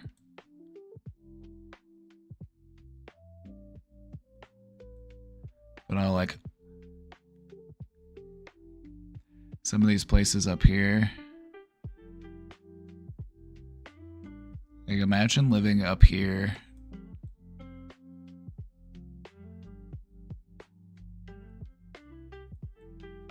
These are the parts of the world where it'll be dark, and it'll be dark for an entire month straight. They also have time stretches where it's light 24/7. That too, if you go far enough north, you can also get a 24-hour day, and you can have a full day of light to balance out.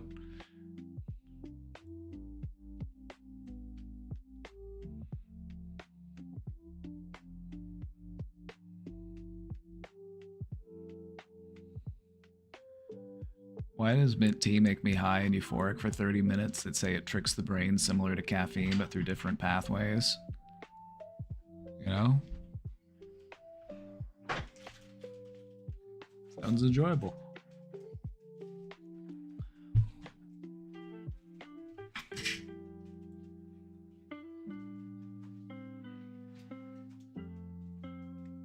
Oh, hey, babe.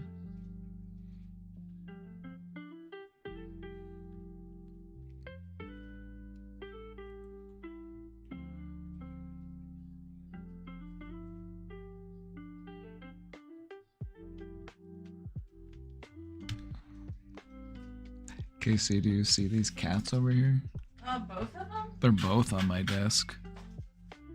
Atticus, Scout, come on. They're both on my desk. They're butt to butt. They're butt to butt.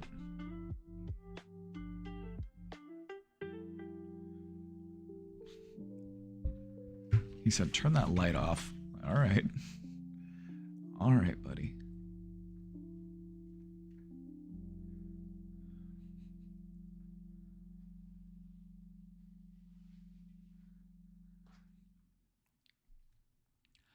Let's talk about how seasonal affective disorder or seasonal depression can affect your health. Your mental health, your physical health, your social health. When you think about your health as a concept, try to think about it in different dimensions. Think about your physical health, think about your mental health, think about your social health. You know, your financial health. There are many different aspects to feeling and being healthy.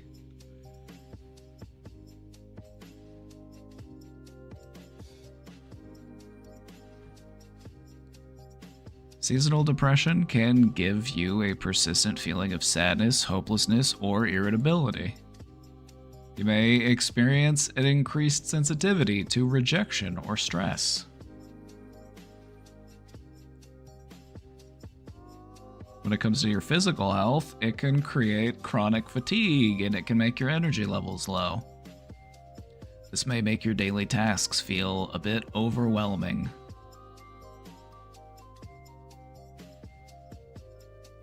It also disrupts your appetite, often leading to weight gain.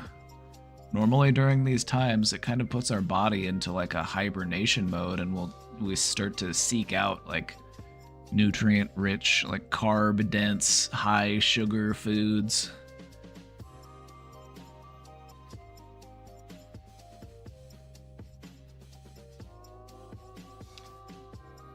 It also affects your social and occupational aspects of life.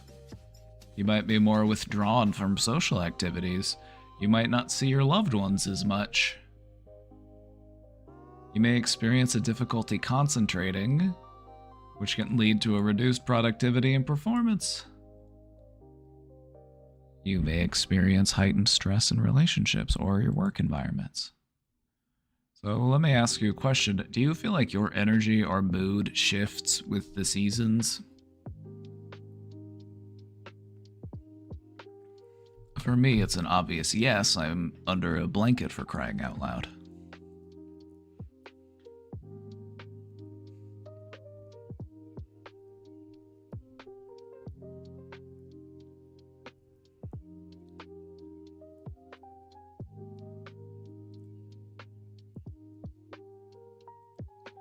My coworker asked if you were cosplaying Dr. Disrespect.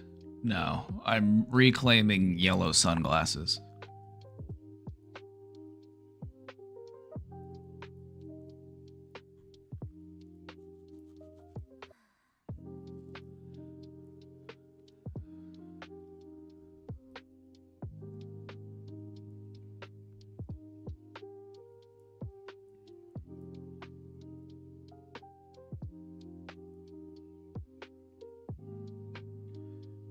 I never notice as it's happening, but yes.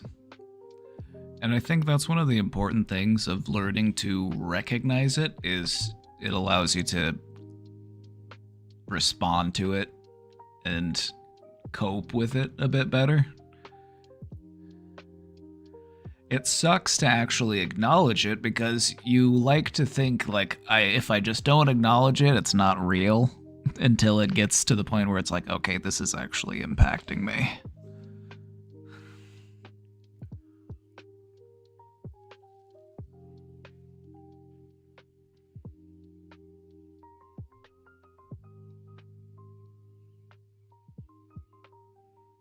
Yeah, for a lot of people, it actually starts in the autumn. It's like, because you know what's coming. It's like, summer's over. No more swimsuits. It's time for hoodies and soup.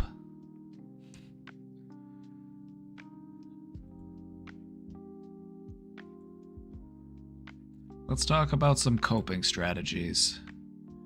We talked about light therapy earlier, and this is something that doctors will actually recommend.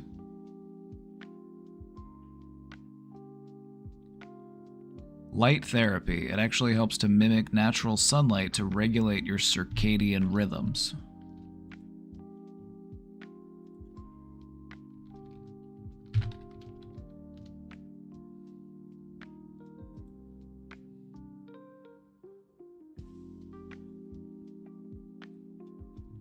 They make all sorts of different things, like some of them will just sit on your desk, and you can just put it on your desk and it'll shine on you. Or you could get a whole ass booth.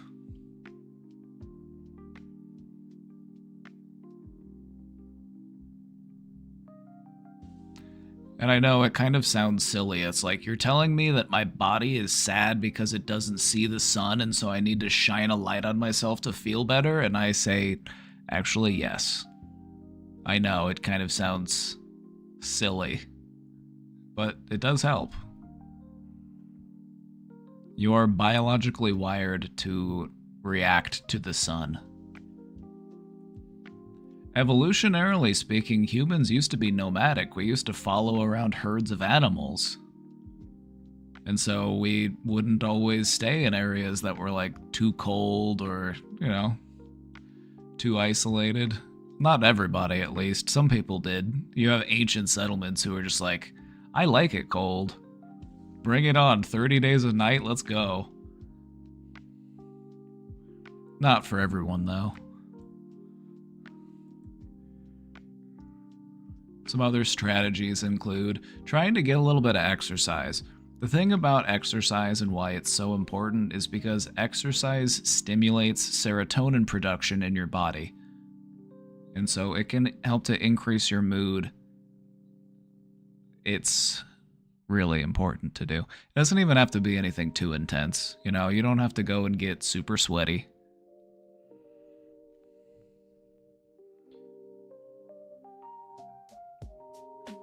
Even just, doing some stretching, going for a little walk,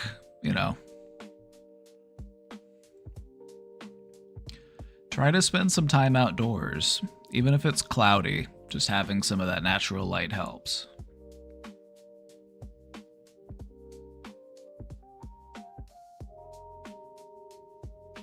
I prefer fall and winter. That's just the power of your vibes.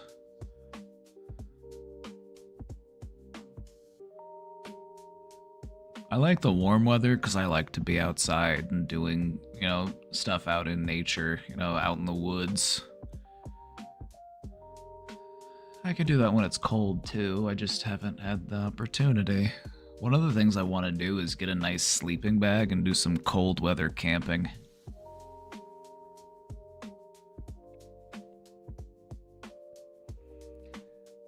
You gotta maintain that routine. Having structure in your schedule helps to combat those feelings of being lethargic.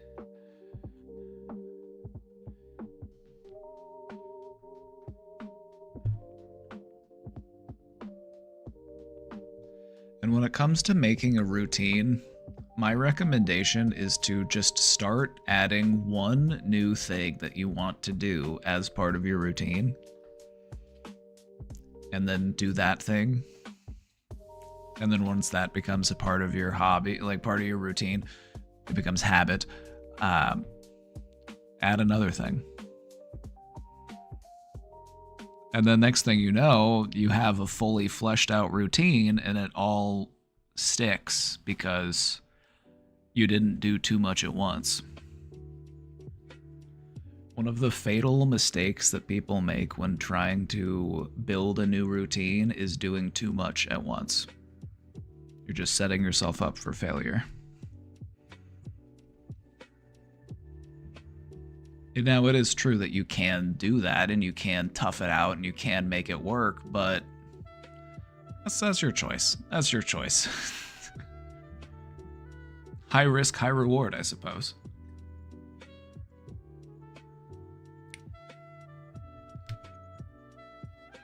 So if you feel like you need to build on your routine, just ask yourself, what's one thing that I want to be a part of my new routine?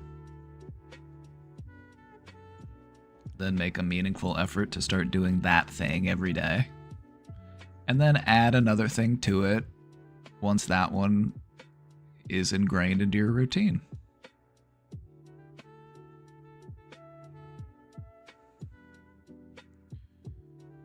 Like, having self-discipline is just having the commitment to a routine over time. Just give yourself time to build and grow. You don't have to do it all at once. And I feel like that's the mistake that a lot of people make, is they want to change themselves, they want to change their life, and so they're like, I gotta do it all now. I gotta start going to the gym at 6 a.m. I gotta only eat salads and grilled chicken. No more sugar, no more soda, only water, no more coffee, no more smoking, no more anything. And then they flounder. It doesn't work, it doesn't stick. It's because it's too much at once. It's too drastic of a change. Just do one of those things at a time and then allow them to accumulate.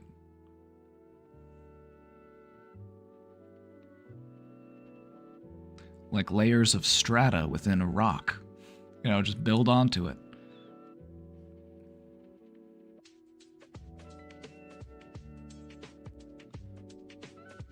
Also, by doing that, it allows you to put more of your effort and focus and attention into that new thing that you're adding, and so it makes it even more impactful. So if you want to build a new routine, what's one thing that you want to add to it? Going on a morning walk,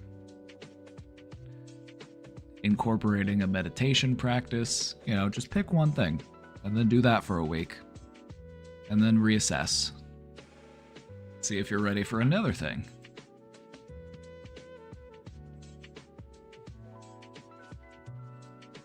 Speaking of, try not to overdo it on the sugars. Overdoing it on sugar can be to your deficit when it comes to seasonal depression. And lastly, talking to somebody about it.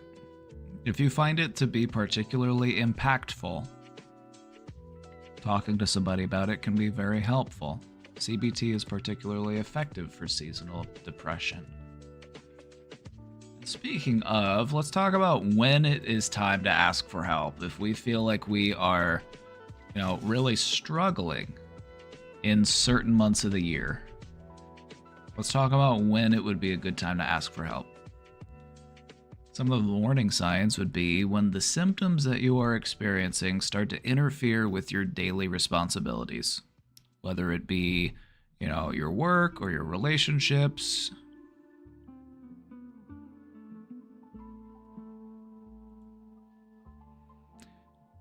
If you find yourself dealing with persistent feelings of hopelessness, despair, worthlessness, these are all symptoms. If you have difficulty getting out of bed or maintaining basic self-care, or if you're dealing with thoughts of harm or suicide.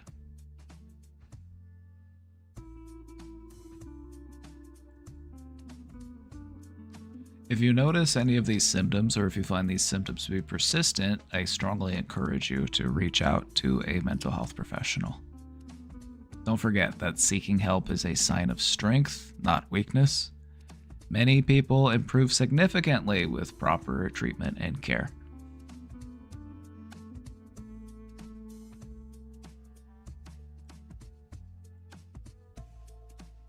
Let's talk about the importance of self-compassion.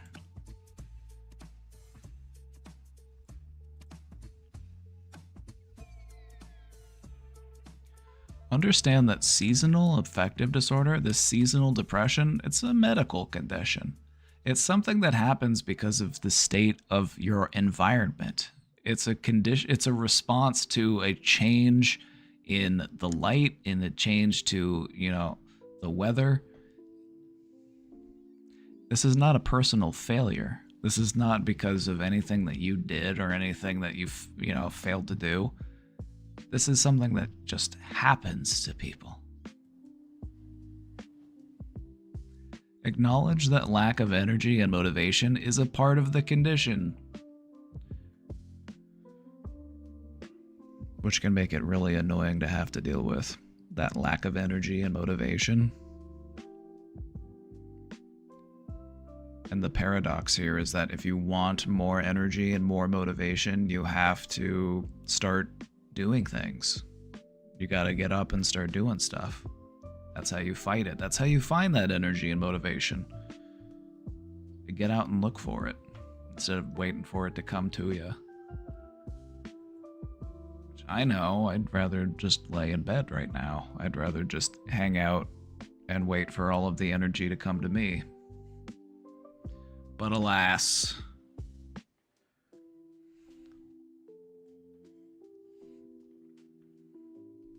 take some time to practice some good self-care. Set realistic expectations for yourself during these winter months. It's normal for your productivity to go down. It's normal for you to maybe feel a little bit more withdrawn or a little bit more isolated during the winter months. So, set realistic expectations for yourself. You don't have to perform at the same level that you would in the spring or the summer or in other parts of the year where you might really be cooking. You're still cooking, maybe you're simmering. You're not at a boil.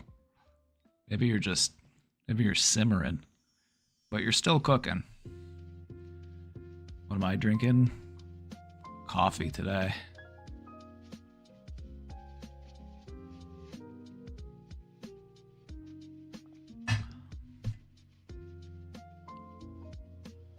Hey, Zany, how's it going?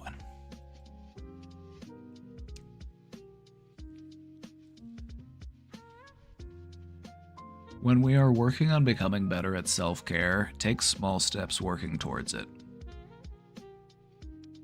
Even if it's just getting out of bed, even if it's taking a short walk, small steps are still steps. Even though they're small steps, they still have meaning, and they're still taking us in a direction that we're trying to go.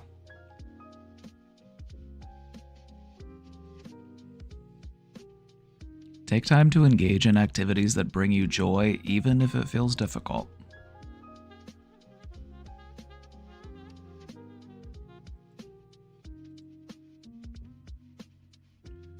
Also, focusing on the positive can also be helpful.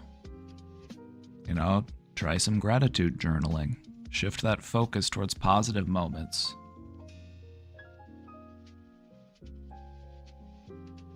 Celebrate those small victories. Every effort counts. You know, tally up those W's. Tally up those W's.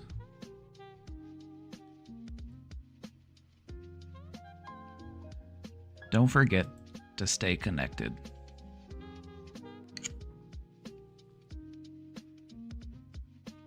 It's natural to become a little bit distant, a little bit more isolated when we are feeling seasonally depressed.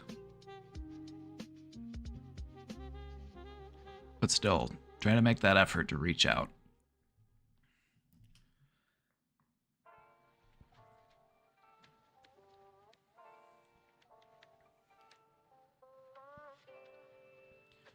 And I know that it feels nice to be the one that is reached out to, but you gotta remember that the season is likely affecting the people that you care about as well.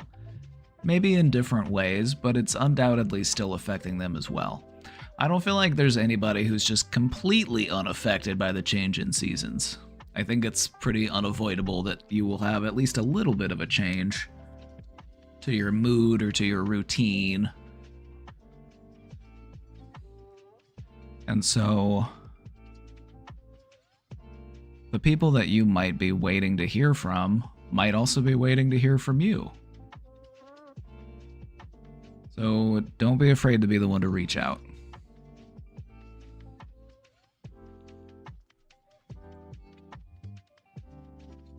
You know, and if you're feeling isolated or disconnected, consider joining an online or an in-person support group to talk about your feelings, talk about your experiences.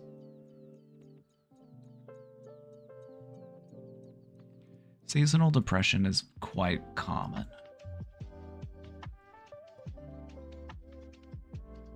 But it's very manageable.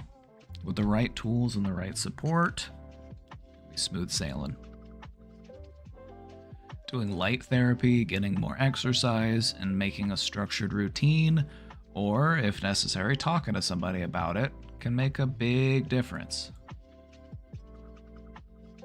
Self-awareness is the first step towards addressing those symptoms and seeking help.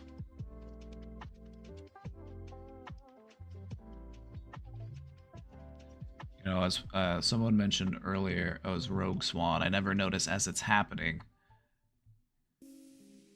You know, being aware that it is happening is that first important step in doing something about it. So, as a last thought, I would just like to say, be patient and kind with yourself when things are challenging. We will see the sun again. We will know warmth once more.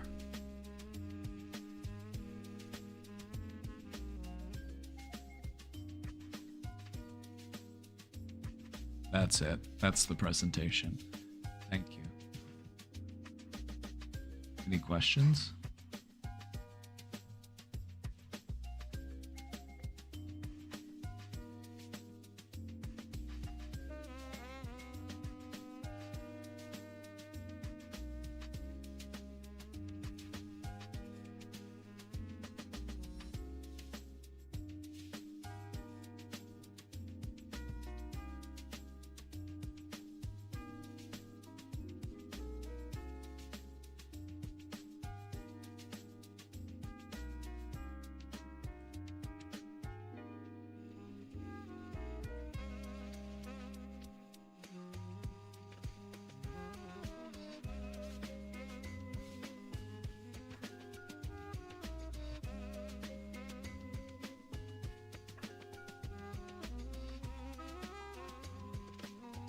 Let's see, where are we at?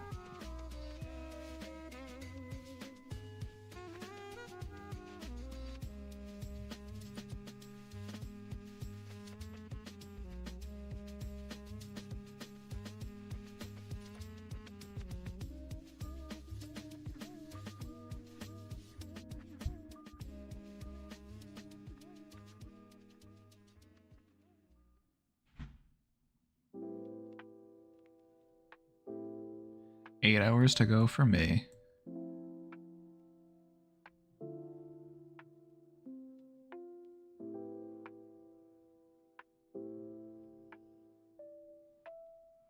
About an hour to go for Germany and 45 more.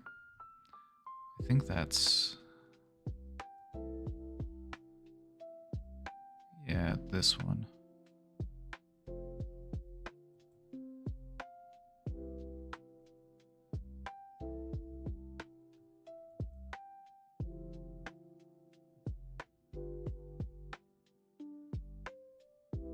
One hour to go.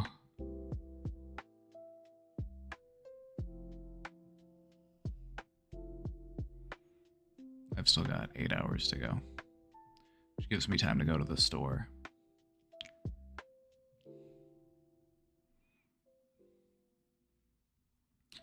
Where should I go for New Year's Eve stuff? I'll tell you what I need. I need sparkling grape juice, some champagne glasses, party poppers / fireworks, some grapes to eat at midnight.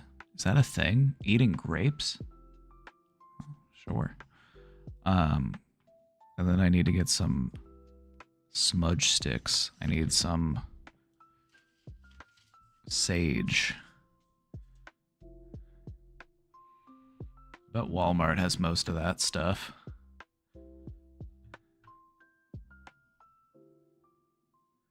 So yeah, I need to go to Walmart on New Year's Eve. The last one won't be at Walmart. You never know. Walmart has a whole incense section now. At least mine does.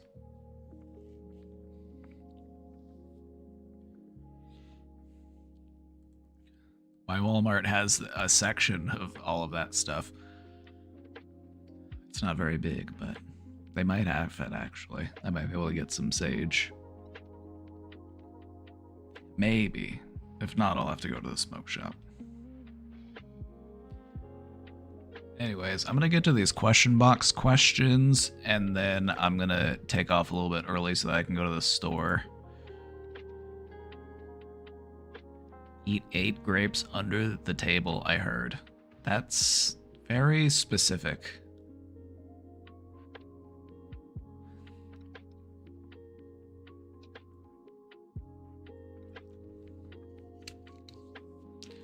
Hey Joshua, relationship question. I grew up in the church. Once I became sentient, I moved towards agnosticism. When I was younger, I saw many examples of married couples where one of the partners was not at all religious but went to church every Sunday to make the other partner happy. Bless their souls. In my young adulthood, I found myself in the same situation. I determined that... Beaver, excuse me, I can't. There you go. Thank you. Kitty was turning around. Oh, now they're licking each other. You guys need to calm it down. This is too cute. You're moving my camera. You're making my camera wiggle.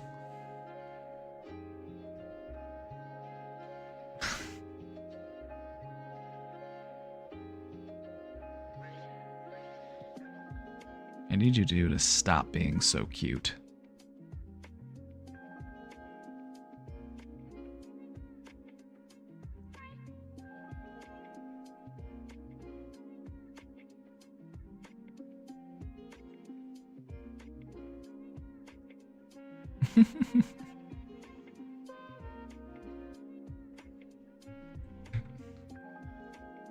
It's too cute.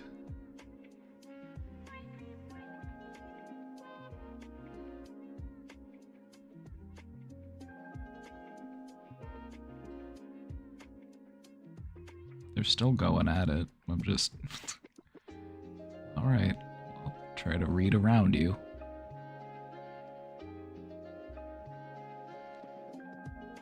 In my young adulthood, I found myself in the same situation and determined that every other aspect of our relationship made both of us extremely happy, so it was worth sacrificing an hour every Sunday. Is this okay? Yeah, sure. Some people sacrifice more than 1 hour every Sunday. Some people have to pretend to like football to get along with their partner. And that can take 4 hours every Sunday.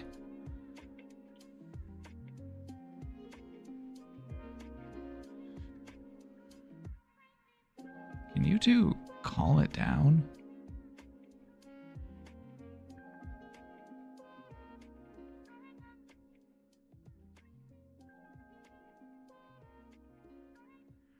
So is it possible to have a healthy relationship like this? Sure, I don't see why not. It's like,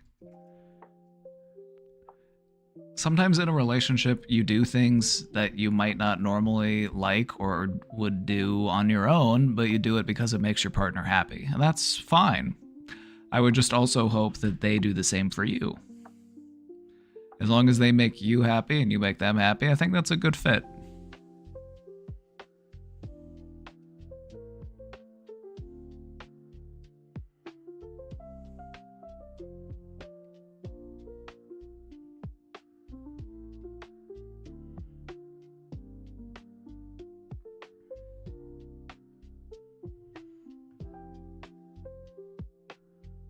God, cats, please. I can't see anything. I've got these two cats sitting in front of my monitors just licking each other's heads. Like, cool it.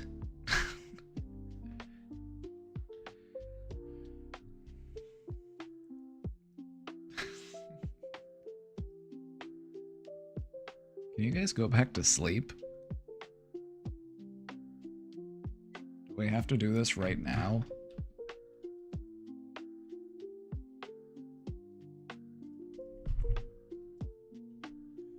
Oh, are we going back to sleep? Okay.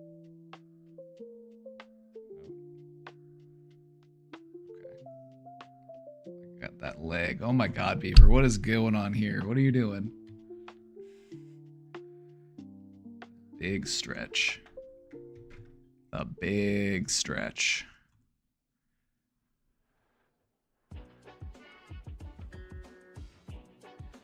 Yeah, questioner, I feel like a lot of people go to church because it fulfills those like spiritual needs that they have, you know? And I think even if you don't really believe in what's being preached, you can still find some wisdom in the teachings, I would hope. I hope it's not one of those churches that just kind of, you know, very fire and brimstone, because those churches just aren't very fun. But I feel like a lot of churches, you know, there's a lot more of like qualities of being a good person, being more compassionate, being more, you know, giving and patient and all of those things. So there are some good things that can come from going to church. I'm not going to deny that, even though a lot of organized religions really are harmful. But anyway. An hour a week to make your partner happy? I don't think that's a big deal.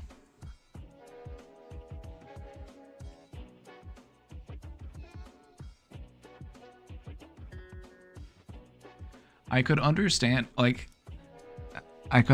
how other people might respond to this question, because there are a lot of people who are very like militantly atheist, and they're just like, if your partner is forcing you to go to a church that you do not believe in, you need to get out of there right now. They do not respect you as a person.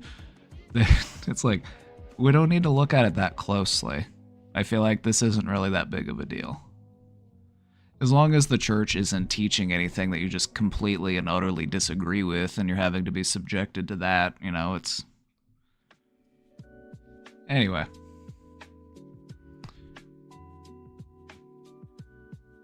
You know, if you both do go to church, maybe you could look at finding more of like a non-secular church that both of you feel more comfortable with. You know, that's always an option. Because there are like congregations that are much more like, you know, less adherent to any one particular religious teaching. They're just more of like a, you know, and the vibes tend to be a bit better at those places. They're a little less, you know, stringent. So more of like a non-secular, you know, I see the value in that. You know, it gives you a sense of community. It gives you a sense of connection. It's not inherently bad.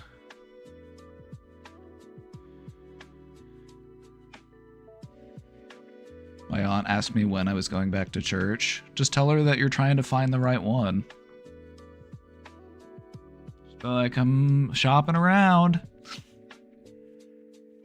Yeah, if you're happy in every other aspect, that's good. That's a good relationship.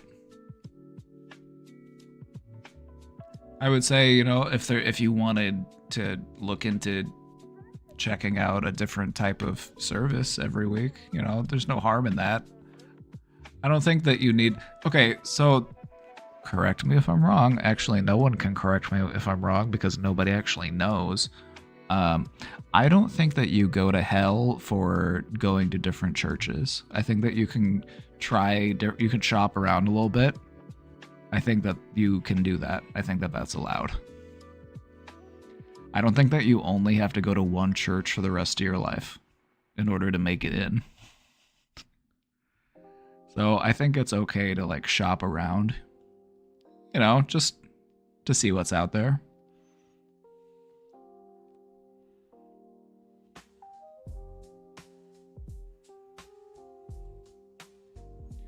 Happy New Year. Oh, let's see what this is.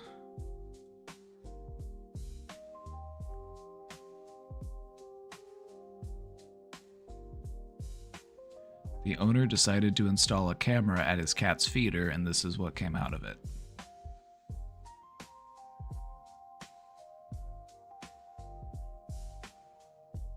Me when I select silly on the feeling wheel. This is me when I'm feeling silly.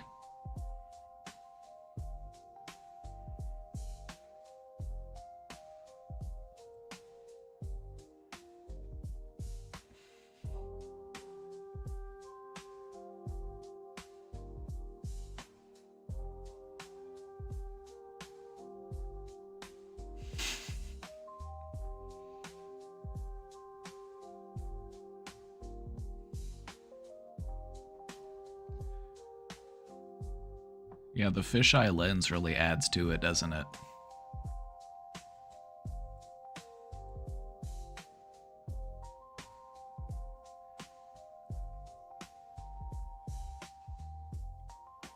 Feeling silly.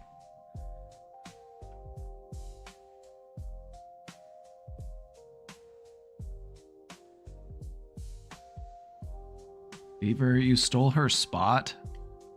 Beaver stole Miss Poopy's spot, and now she has to find somewhere else to sit. He stole her spot, and now she has to squeeze over here somehow. Beaver, that's rude. Beaver, that's rude. He doesn't care.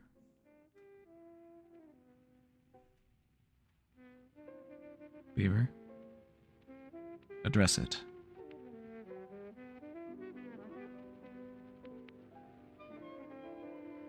He winked.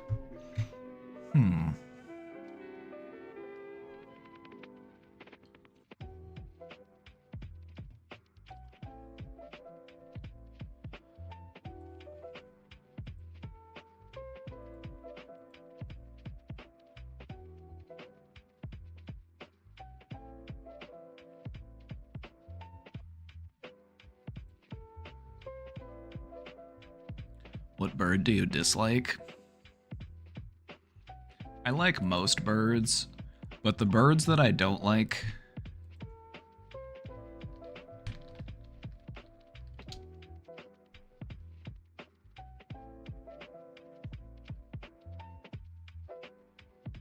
are the birds that steal nests.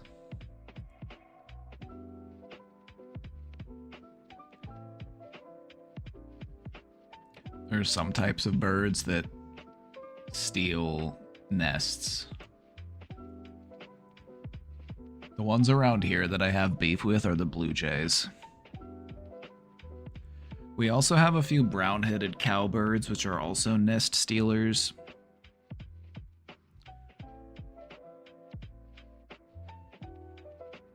I dislike the bird that kicks out other babies from the nest. Oh yeah, that would be the...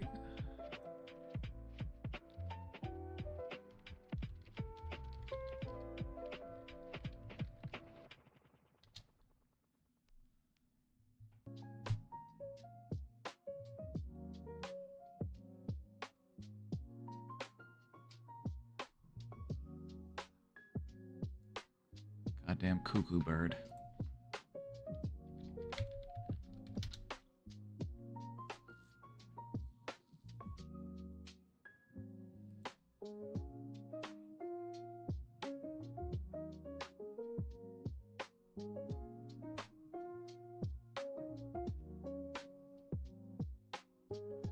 Yeah, there are some birds that will lay their nest, that they will lay their egg in other birds' nests, and then their bird gets, like their baby bird gets so big that it eventually just pushes all of the other babies out of the nest, and then you've got this little bird taking care of this giant baby.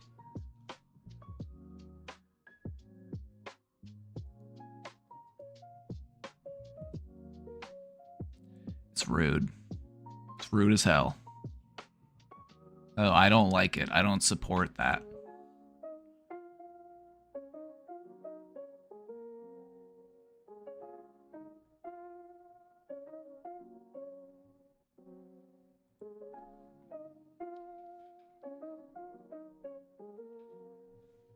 I can't condone that type of behavior. So yeah, if you're a nest-stealing bird, fuck you. If you are a bird that engages in egg parasitism?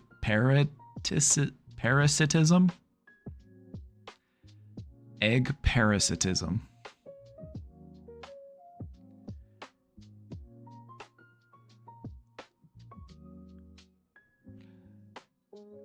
Like, what's interesting about birds is, like, the more that I learn about birds and the more that I watch birds, it's like there's a lot going on up there that most people are just unaware of. There's like turf war going on. There are allies within the birds. Like, some birds will ally with other bird species and they will flock together and form, like, they will have little alliances, and then you'll notice that there are different groups of alliances within the bird factions, and it's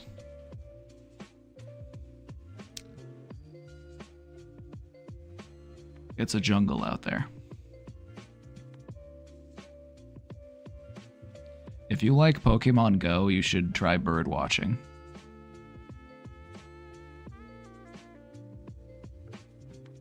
The crows be up there remembering your face. This is why I have worked to befriend the crows in my neighborhood. I don't want them mad at me.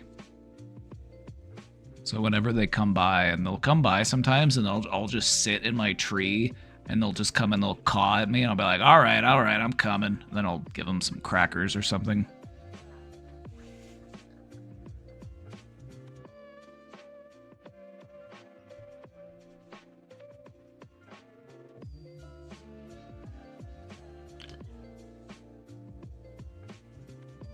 The Blue Jays are the bullies in my yard. She got a little BB gun, and I'm not saying to shoot the birds, but you can scare the bird away with it. You don't actually have to shoot the bird. You can frighten it off. Like, get out of here, Blue Jays! Kapow! You got your little Red Ryder. You're just firing warning shots. I would never shoot a bird.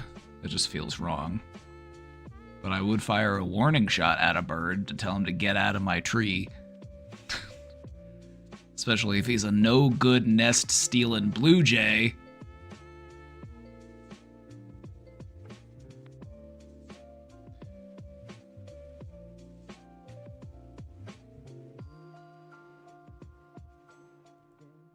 How do you think one should find themselves?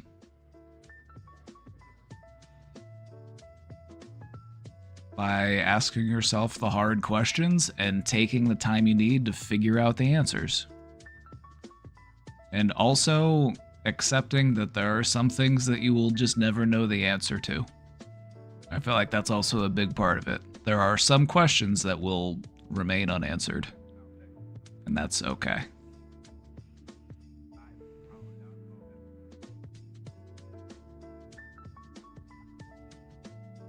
I feel like we should try our best to be who we want to be. We should strive to be as compassionate and kind as we can. And understand that that's not always possible. Sometimes A stern hand is required. That's why people learn martial arts, is to, find themselves, find their discipline, learn how to protect themselves when necessary.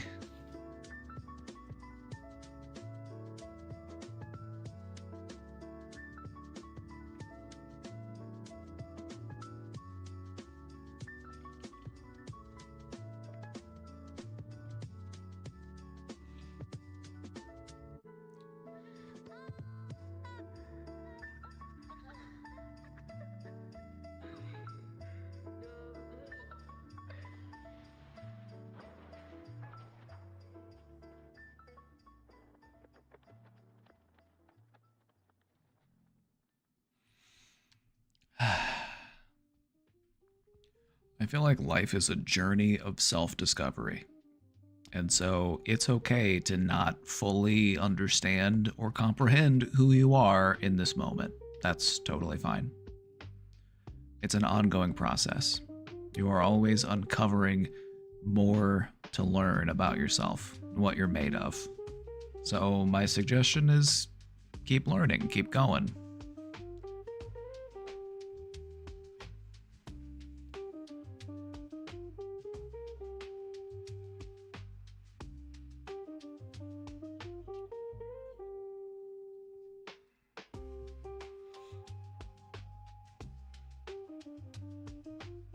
I'm glad you cats were able to find some space here on my desk.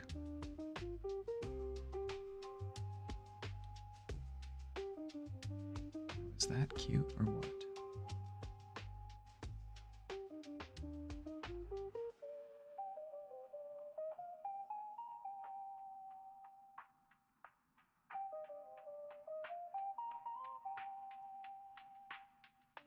Beaver, you're huge. Look at the size of him. Damn, dude. You're getting big. It's a big boy. It's a big boy.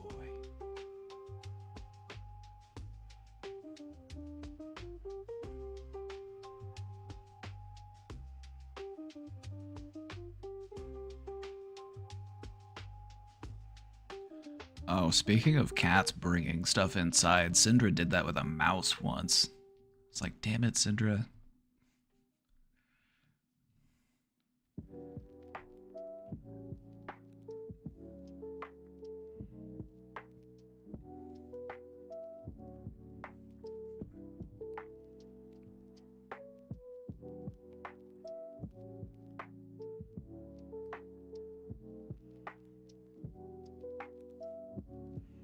She's just trying to rub it in my face that I suck at hunting.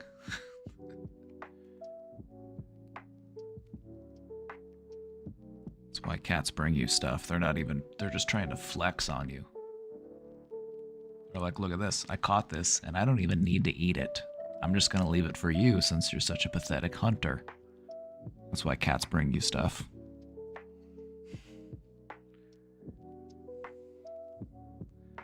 Like, since you're so incompetent, can't even catch a mouse, here you go, I caught one for you. It's like, thank you, kitty.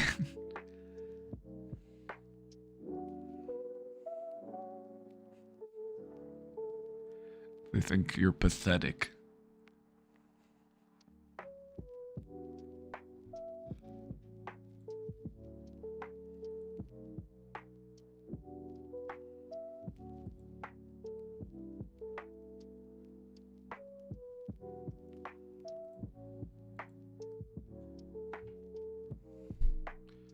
I think we'll take a little bit of a shorter day today because I have to go run some errands and get some stuff for New Year's Eve, and I'd like to get out before it gets too late, but we'll take a few more minutes if we have any last thoughts or last questions.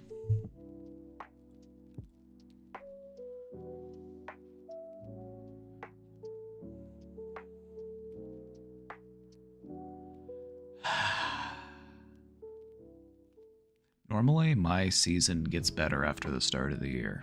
Like, I don't mind the winter. I don't mind the cold. I look at it as a time to, like, reflect, do some introspection, figure out my priorities for the next year, those upcoming warmer months. It's a time for, looking back and looking forward.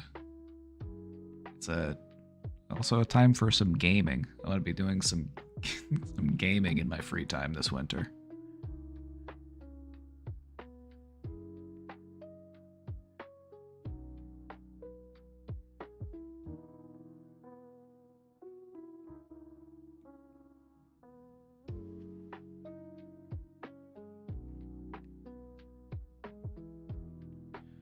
You been playing Stardew? Oh yeah.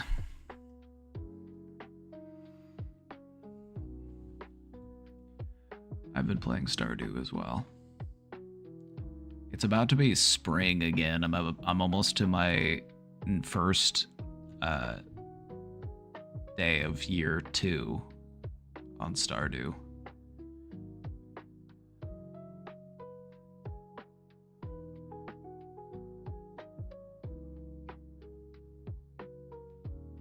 I'm gonna make so much money on my spring crops now that I've got some good seed money.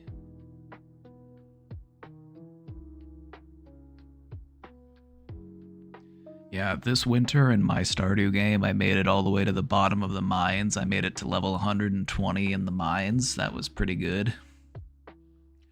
I was also able to get a stable and a cow.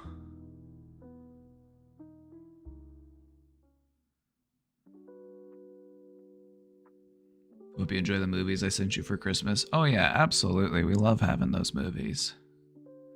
Thank you so much for sending them. That was very kind of you. Merry Christmas.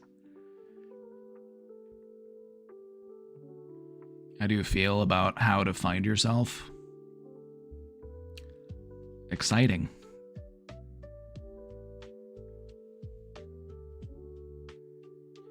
I find it exciting. I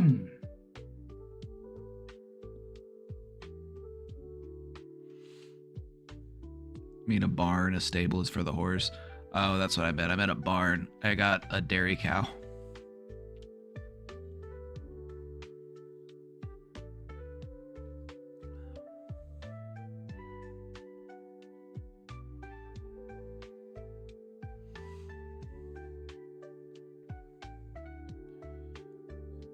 We should organize a massive multiplayer Stardew session sometimes.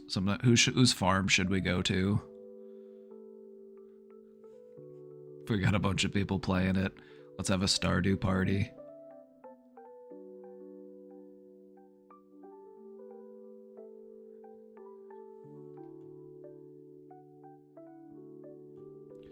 Would you name the cow?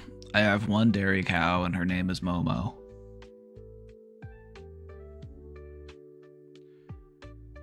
No, I mean, how do you think a person should find themselves? You mean like what should a person think about themselves?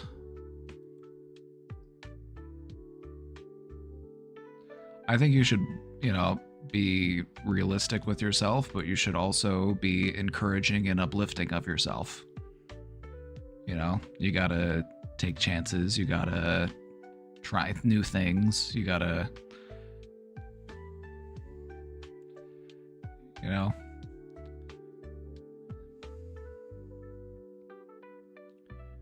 believe that you can prove yourself wrong.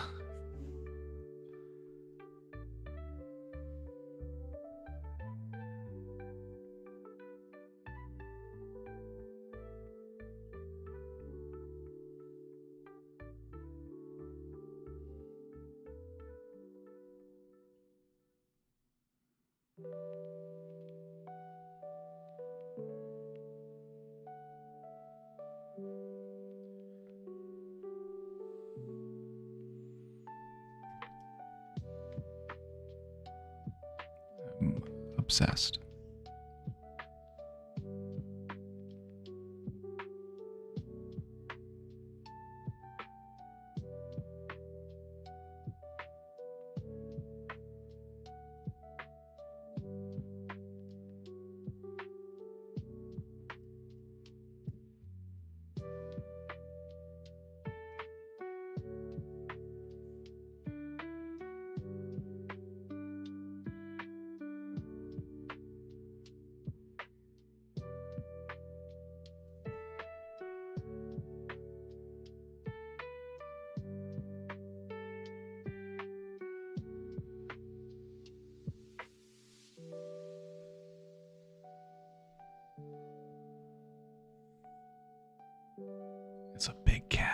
is a big boy.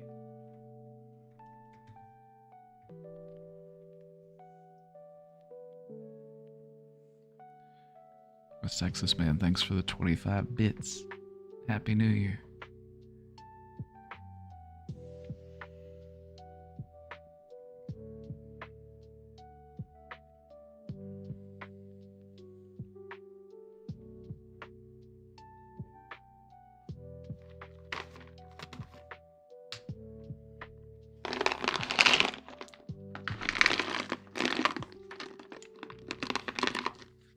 You know, ever since Election Day, I've had this giant container of Tums just right here on hand at my computer. What I've noticed is that every day since Donald Trump got reelected, I've noticed I've had a little bit of heartburn.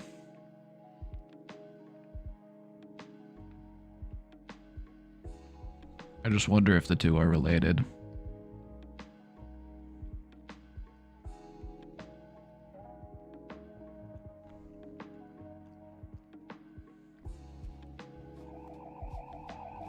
Janet, thank you for the 300 bits.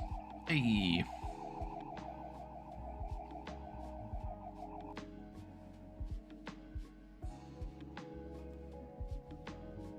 So I need to get going to Walmart here pretty soon because I don't want to be fighting too many crowds. But we got one more question in the box. Let's take a look.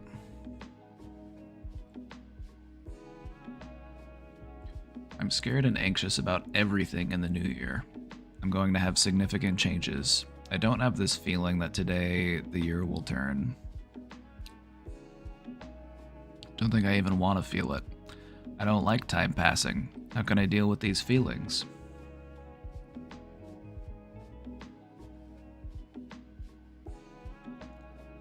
First off, accept that those feelings exist. Acknowledge that these feelings, you are experiencing them, they are real. You might not like them, you might not be wanting to feel them, but you have to start off by accepting them.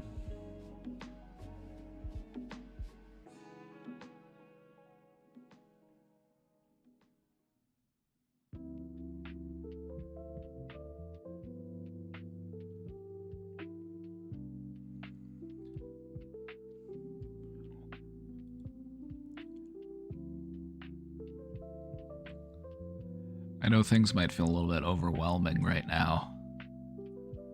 Take it one day at a time. Take it one moment at a time. You'll get through it. Just try not to overwhelm yourself by thinking about every single thing that you need to think about. You know, worry about that next step. Worry about what's right in front of you.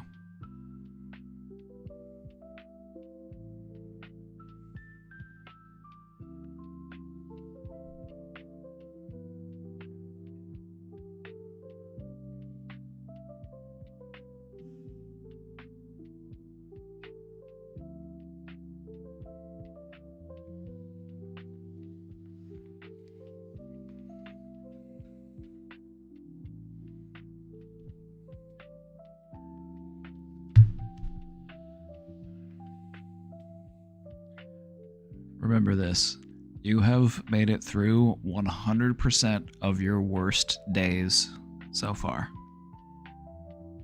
You can do more than you recognize. You are stronger than you give yourself credit for.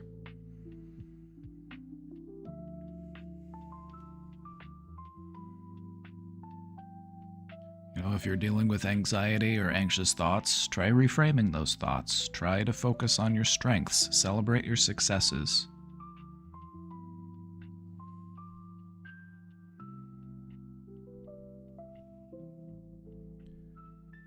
When you catch yourself in a worrying cycle, politely pull yourself out of it. Redirect yourself.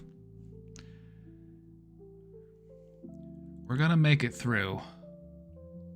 Whatever it takes.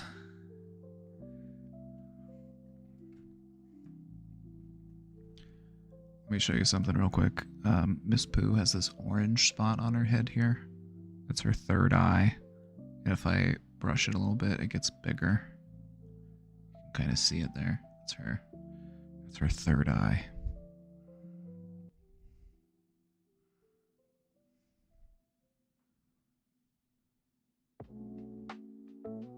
There's just a little dot of orange on her head.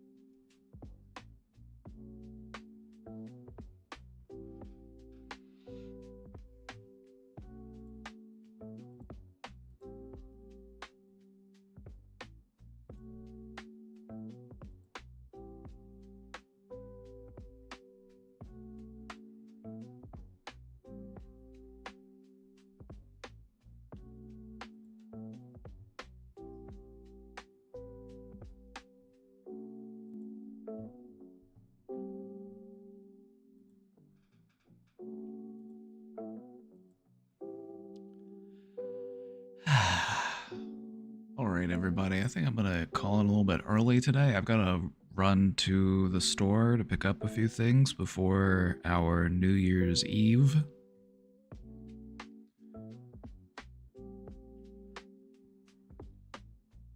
Want y'all to have a great night.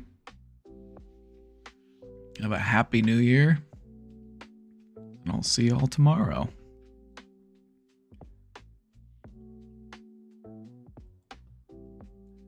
Take care, everybody. Stay safe out there. Have a happy New Year. And I'll see you next year.